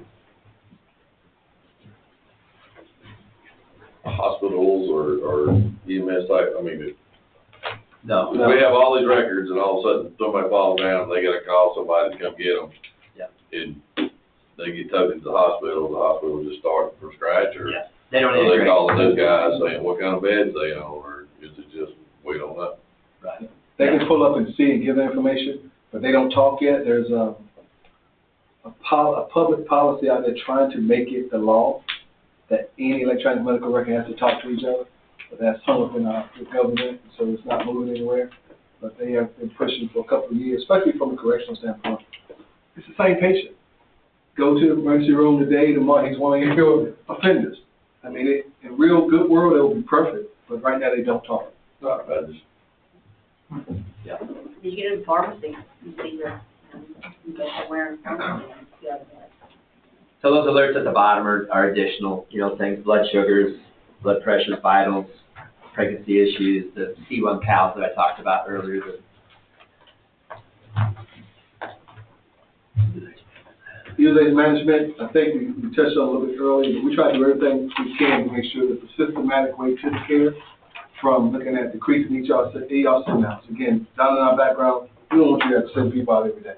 So we try to look at our protocols and utilization to make sure that they're not. And when we see the trend going up, we try to come to you with a solution to the trend, not say, oh, by the way, ERs, they're up and it's on you. So we try to get with our providers, trigger the nurses.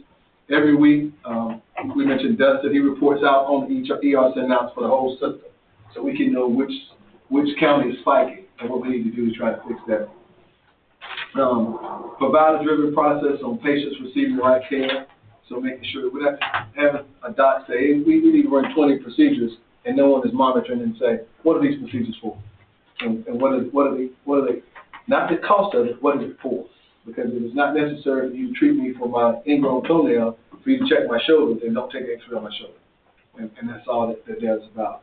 Provider feedback, again, including training. One of the biggest things on this one is the local hospital communication. I know you guys go to the same hospital, but I'm not sure if they know what the capability is or isn't here for providing care. And so we try to liaison with them and say, hey, you can send a patient back to the jail because these are the services we can provide. We don't wait on them to say, okay, discharge. We want to get them back quick as we can if they've made it into the hospital to get them back into your facility based on the standards of care that we can provide. Now, if it's out of our scope, it's out of our scope. But we make sure our nurses are operating. If we have an RN, she's operating at RN standards up to their licensure. And we do that at the beginning of contract. We go to the hospital and we meet with whoever they want us to meet with. And we talk about the capabilities of this place. We also just develop a relationship with them. Because oftentimes the sheriff's department will call up and they'll say, hey, how's this inmate doing? Like, we can't tell you that. We're not going to tell you that. I see that in a million different counties. But when you develop that relationship with them and you get a liaison, there's someone for them to call and get updates. They even do it with us, with medical. If you don't make that relationship, they're not going to give you anything over the phone. So that's another reason why we go. Recognizing that Piedmont Regional and St. Mary's Healthcare are the two primary providers in this area, do you already have a relationship with either one of those? I don't think we do we? I don't. I don't think so. Which county, what county is it? Florida. Yeah, I don't think so. I have them down, I don't know them. Y'all gotta come north of the border a little more I often. used to live in Beaufort. I know Dr. Rady. I don't want to talk about Yeah. that. I don't like him. I said I know him. Sorry. I'm sorry. What's that county that's up on the lake? It's weird, it's north. Hartwell. Hart, yeah. Yeah, we Or Elwood, do you want to I mean, yeah, we were up at Hart. We were Berks north, right? Berks north. Burke County's Northeast? east. That's East. But mortality reviews, so we look at any event that happens, and Don talked about setting up events in a minute, but we go through it. Emergency drill reviews, if you guys have man-out drills you do, any things you do for the county or inside the facility, we participate with those and help you plan them. Safety and sanitation inspections, of course, we mentioned the P&T meetings and, off-site referral utilization reviews, making sure that people aren't just going outside. We're trying to keep everybody safe. And those things on the right there that he just mentioned, very important when you're making a choice of medical providers, see who does what. Professionalism is key with medical, right? Mortality reviews. You have someone that dies, there needs to be a comprehensive review done, and by NCCHC standards, it should be done within 30 days.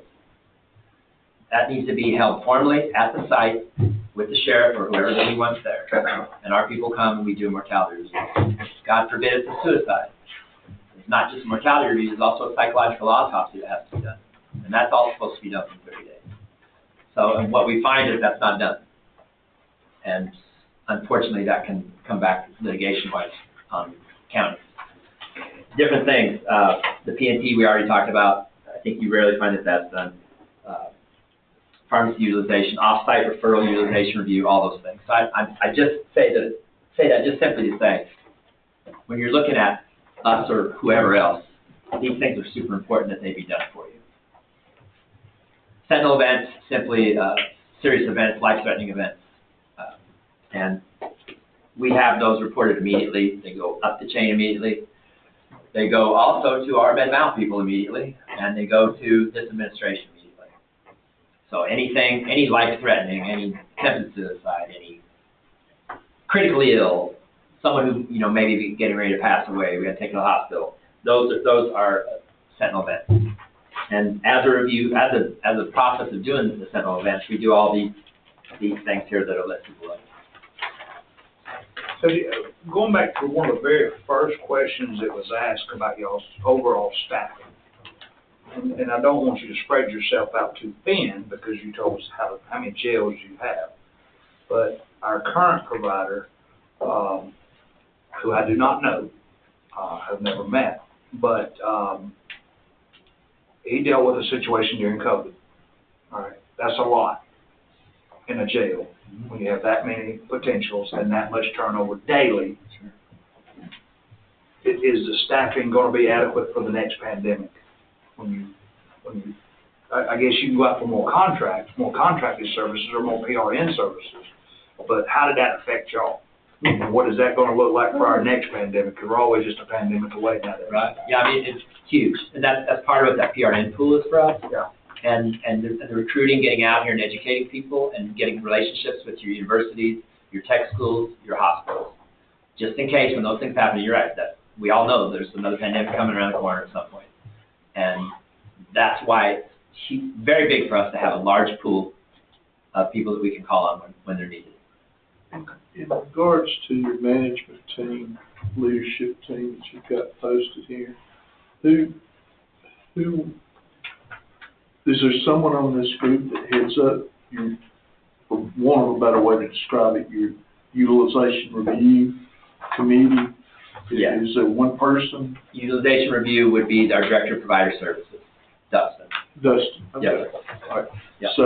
So he would be the guru in the event of anything happens. He's the go-to on that. Yes, sir. And additionally, our Chief Medical Officer is Dr. Rowe, the owner. So we call on him quite often for different things. Thank you.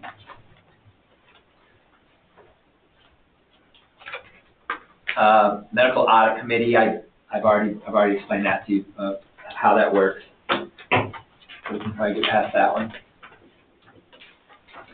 Keys to a successful partnership.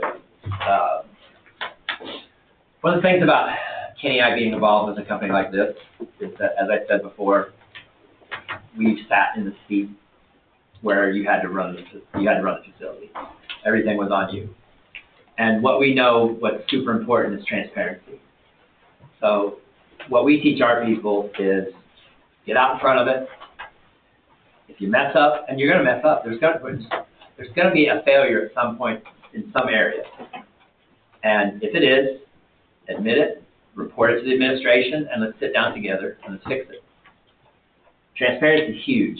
And when you're not transparent, we talk about relationships, right? Like trust.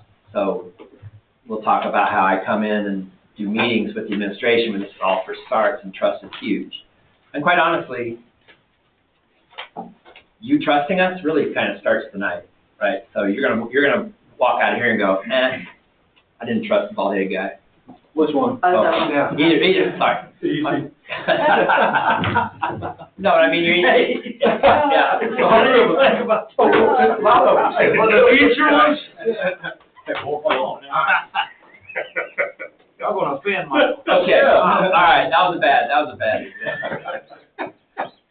Either way, you're gonna walk out and you're gonna say whether we trust them or we don't, right? And it starts today. The transparency, the trust factor. Second is responsiveness. We know how important it is to be responsive. My phone is on me 24/7. The only time I don't answer my phone is if I'm in the shower or I am in a plane somewhere, which I do quite a bit. One of us has our phone on that you can contact nonstop, because we know how important that is to be responsive. The sheriff needs a question answered. Chief needs a question answered. Y'all need a question answered. Responsiveness is huge. Accountability, again, we talked about that. That's kind of back to transparency. We take responsibility for what we do, and if we mess it up, we're going to make it right. Communication. And communication, again, has to do with relationships first. Secondly, with reports that we talked about. And that's part of what I was talking about when you compare companies. What reports are you getting right now versus what actual reports should you be getting and will you be getting? IHS, the current pharmacy provider, can give you a plethora, a huge amount of reports if you're not getting them. And oftentimes that doesn't get taken advantage of. Core EMR, reports at your fingertips.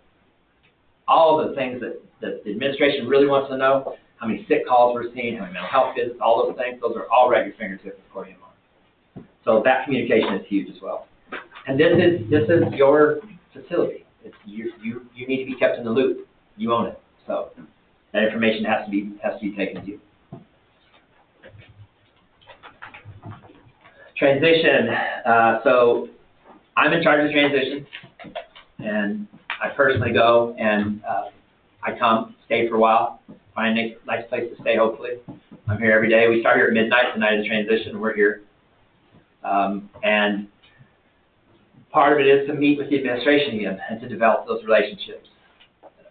That, again, relationships to me from my past life are huge for this type of thing. Secondly, finalize and communicate timeframes and goals for implementation. So there's an actual transition plan, A through Z, and on it we put dates and we put target date, completion date, that type of thing, and that's shared with the administration. Daily and weekly status updates. From the day we take over for at least a month, and depends on what the administration wants, we have weekly calls with everyone who the sheriff wants there, and all of our providers, all of our back office staff are on that call.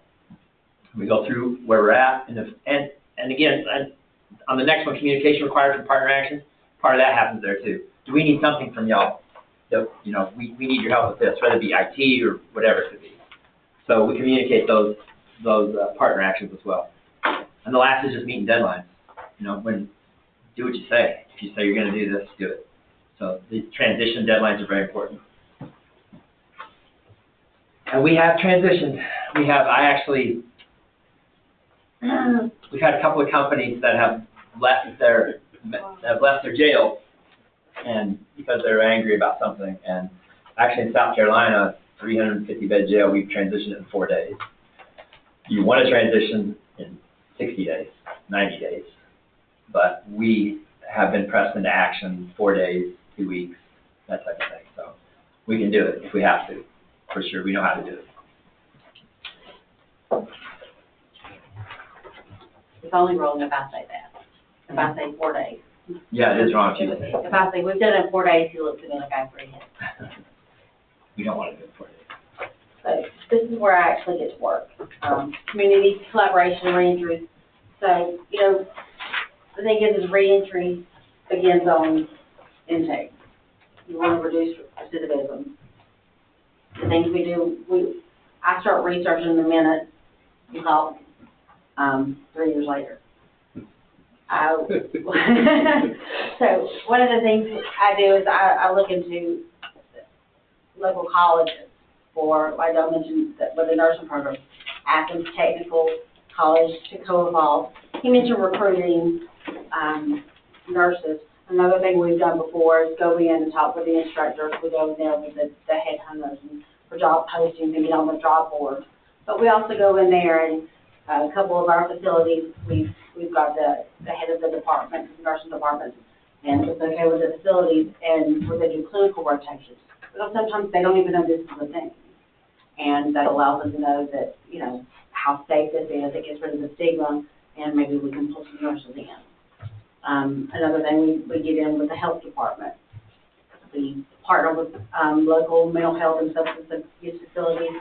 NAMI is one of the big mental health groups, and UGA has one at their campus. We partner with local hospitals, like Don mentioned, Piedmont, Athens, and Grady, local shelters, and if there's like Salvation Army and places like that, we can go. And I don't know if y'all bring anybody in that comes in with like, do y'all have like chaplains or anyone that comes in? VA clinics, I know that Athens has a VA clinic, to see if we can partner with them in any way, because you don't want to do everything in here, and then when they leave, then what happens? So we want to make anything we can do to ensure that, you know. Where does that take over? Where, at the point they are released, but they're still under a potential care of? Well, how does that work out? They just, y'all build a patient for the aftercare? I mean, what are we doing there? Aftercare goes to the aftercare, to the different various organizations. They're funded for that. So that's what you're saying. You're making partnerships so you know where to send that. That's right. Yeah. Ideally, in some of the other facilities, we would maybe put in like a discharge plan on the matrix, and that would be their job. But I want to get in with them to go, hey, so-and-so's here, you know, and get them ahead of it so, you know, they're coming. So, no, it's not that we're falling out, but we want to, you know, this is y'all's community and everything, and we want to help y'all. Did I hear somewhere in the rumor mill that that this group used to be who the county had at one point in time? Yeah, one time when there's under, SCM, Southern Correctional Medicine. Yeah. Southern Correctional Medicine. And that, it's under a new name now, new ownership, new. Same owner. Same owner. Totally different revamp. Dr. Rober's good doc. The business aspect of it, the day-to-day grind and trying to be a provider didn't mesh.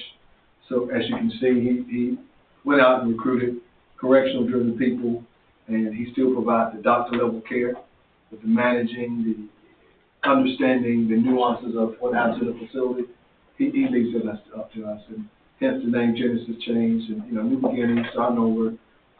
It's been a great transition. We're on 3 years now since that has taken place. And not that he was doing bad business before, he wasn't. Just was overwhelmed. He was get it. If we could revisit the transition period for just a minute, recognizing the uniqueness of the environment, of the patients, and the interaction between the patients and your staff, will you bring, and I hear that a couple of comments about recruiting nurses, you know, on and on. Would it be your intent to have some part of the staff you put in place here that already has experience in a penal environment? In the perfect world, that's what we want. In the perfect world, we want 2 nurses or nurse and a half, not to be disrespectful, I want credential. Well, that's why we got unicorns out there behind our jail. We live in a perfect world. Sheriff said, I want these 2 people. I think that they are valued, they can be retooled and re-equipped, and they can maintain. Our first inclination is to hire them. If the sheriff says, well, if not, then when we post jobs, by all means, we want correctional experience first, which is rare to get. And that's why Don has a transition team that comes and sit here for weeks to go through, even if we hire a green nurse, someone that can teach them about being a nurse inside of this environment. It has to be someone that's been a nurse in this environment. That's what I want to hear out of this, because it is I mean, where they'll be working and what they'll be exposed to there is much different than working in a family practice or the health clinic in front of the jail. You know, we've been successful in championing they're safer in some senses than they are in the community. Because of the staff that he has working inside them, and when they go see a patient, there's an officer with them, and they bring them up to sick call, there's an officer with them. So in some situations, we've been very successful in getting seasoned nurses to understand that this is a much safer environment, unfortunately, than some of the outside clinics, especially in emergency room. It's just much safer. But by what you said, you would attempt to retain the people that are in place now. We currently, at every facility, probably retain 98% of the staff.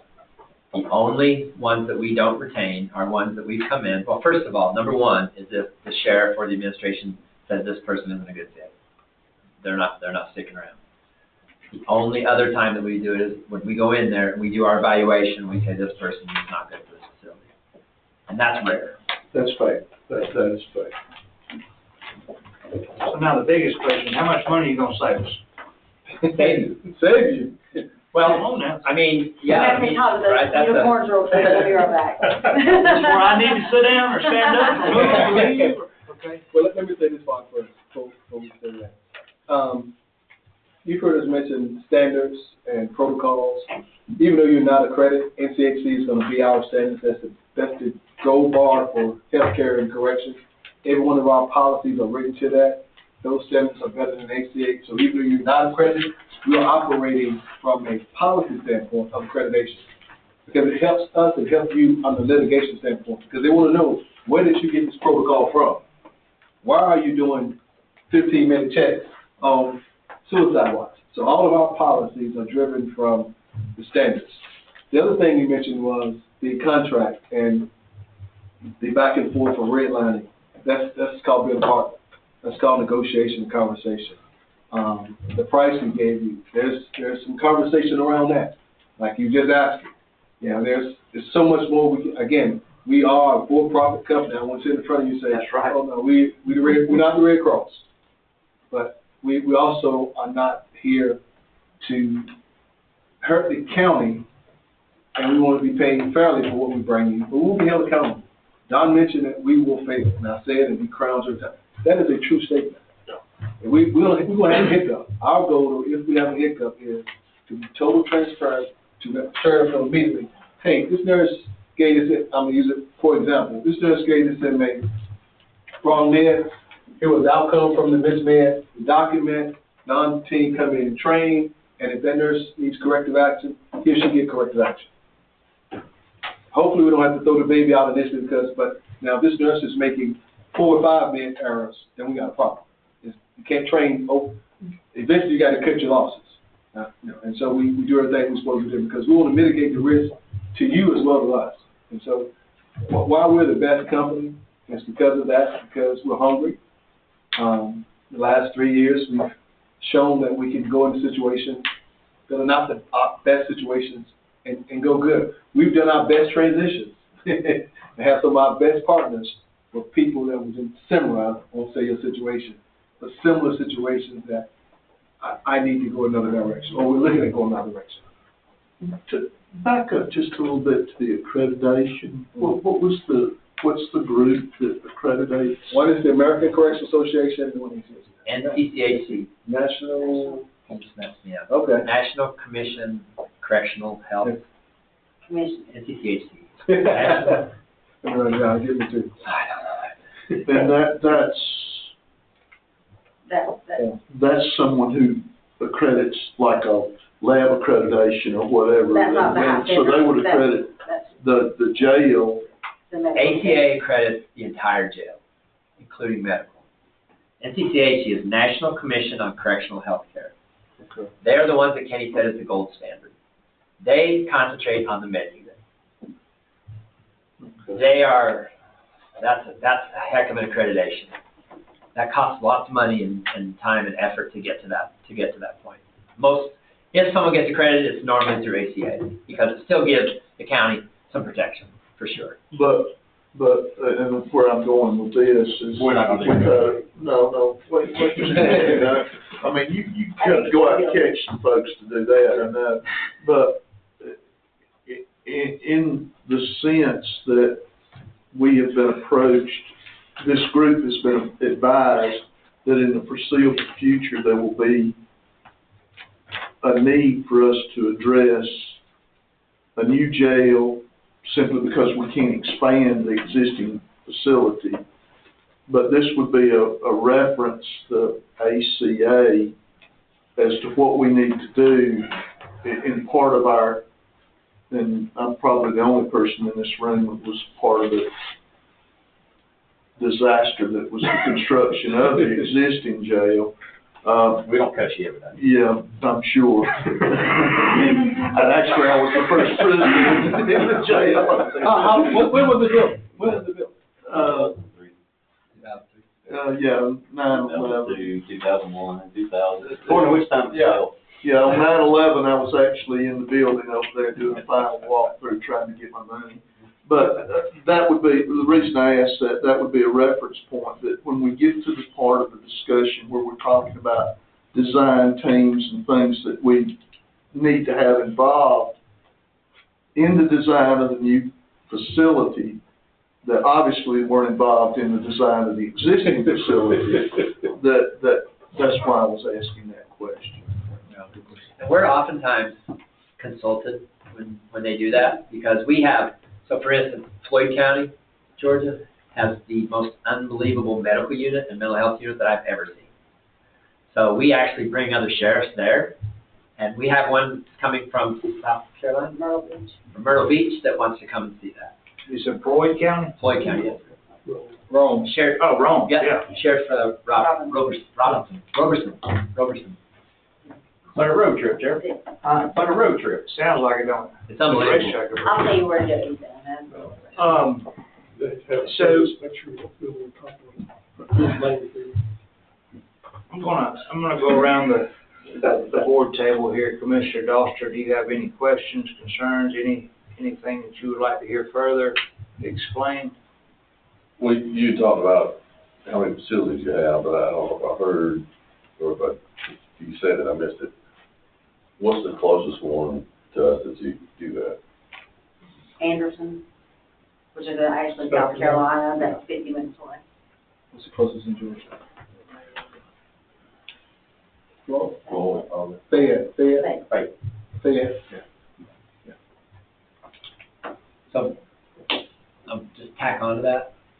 Oftentimes when we go, like, especially to a different state, so less than 2 years ago, we went to South Carolina, Sumter County, South Carolina. One of the biggest questions is, how you can do this? You don't have any support around here. You don't have any other facilities. And that's why what I explained about how aggressive we are in recruiting and getting a PRN pool and those type of things together. So when we go to places that are somewhat remote, we in Georgia, Hart County was totally remote for us. and it was a smaller jail. And we have to recognize that, get out there and recruit hard and be prepared for it before it happens, so. Did you say Hart? Hard, Yes. yes, sir. So Harwood close. They were. They don't have one. Yeah, we don't have hard anymore. Like, tell us why? Bid process. Yeah. They built a new jail. Built a new jail, and Oh, yeah, they wanted to go with someone They went a lot cheaper. So, Have you seen that facility? Big Butler building. Yeah, it took a long time to build it. Nice. It's a nice barndominium. It is. Jello-minium. What you call it? That's what it is, a jello-minium. Did you go in there? Did you go in their jail? We're at the end right now. Commissioner Hurt? No, I think that's most of the time. Thank you. Commissioner Chang? Yeah, that, question one of the questions I was gonna ask was, have you had a contract not extended? You just answered that one. yeah. Have you had others that not extended, or? We have, yeah, every once in a while it happens, nature of the business, right? It's just like if you don't do your due diligence once every 10 years for your insurance, for your car insurance, then you're losing out somewhere. And I think to be good stewards of the county's money, sometimes we're there 6-8 years. That's usually about the max, right? And then they want to go out for RFP, and it just happens, to be honest with you, sometimes it's political, sometimes it's not, sometimes it's dollars and cents, sometimes it's not, those type of things. So it's very rare that we lose a contract, extremely rare that we lose a contract. Since I've been here, we haven't lost a contract that was for cause, meaning we did something wrong. We've never been fired from one. We've had mutual. And a couple, we've lost the contract this year, and next year they're banging. Come back, we want you back. Yeah, that just happened. Yeah, just happened.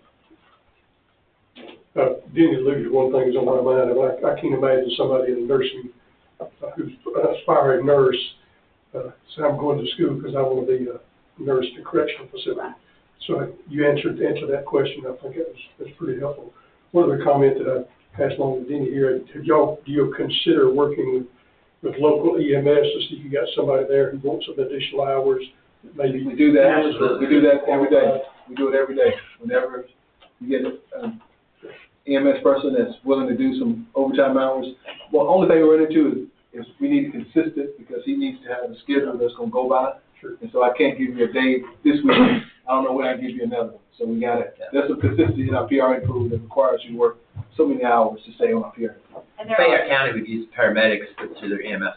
The sheriff is in Fayette County, a big proponent of paramedics. His son's a paramedic, actually. So. there are different limitations within the state with their job duties, and so, and sometimes, paramedics in certain areas can make more than LPN, so that kind of puts it up. But, Our paramedics are probably making what RNs is making. yeah, so I mean, that's. But we're a huge proponent of them. Yeah. And it's funny you mentioned that because we actually have paramedics that are RNs. Yeah. And they choose to work as a paramedic instead of an RN.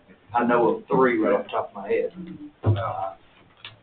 The last question for Michael and Jeff. Now, I feel like I heard the answer to this, but do y'all feel like that this potential arrangement could free up some of your deputies from some of the responsibility that they're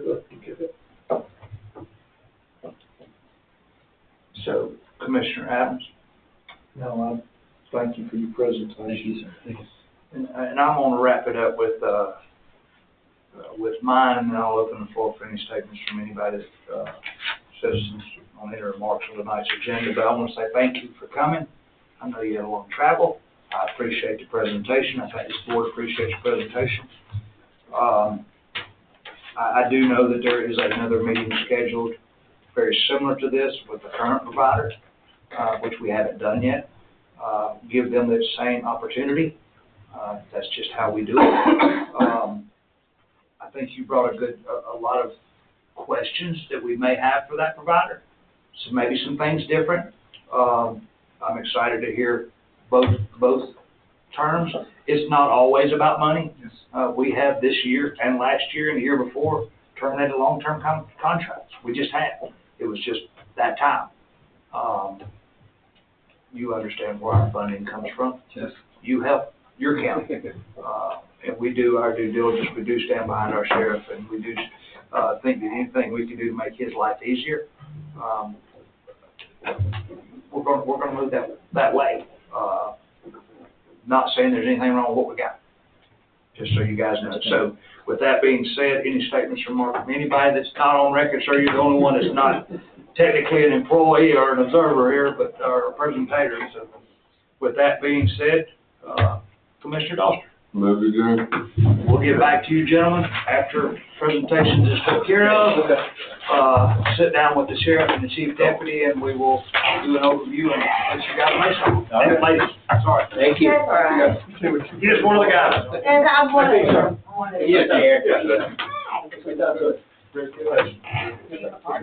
you. Thank you. It's right on third. I should actually have that down, but I didn't, so thank Got you. any questions? Thank you, I'd like Mayor. to Appreciate it.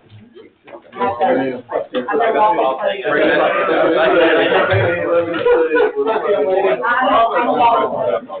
of his brothers, four of his sons, and Ben Rex officers. Love it. Tells me, I can't wait to get home with that. I want to know where Lovett was the most interesting one. They were in 19,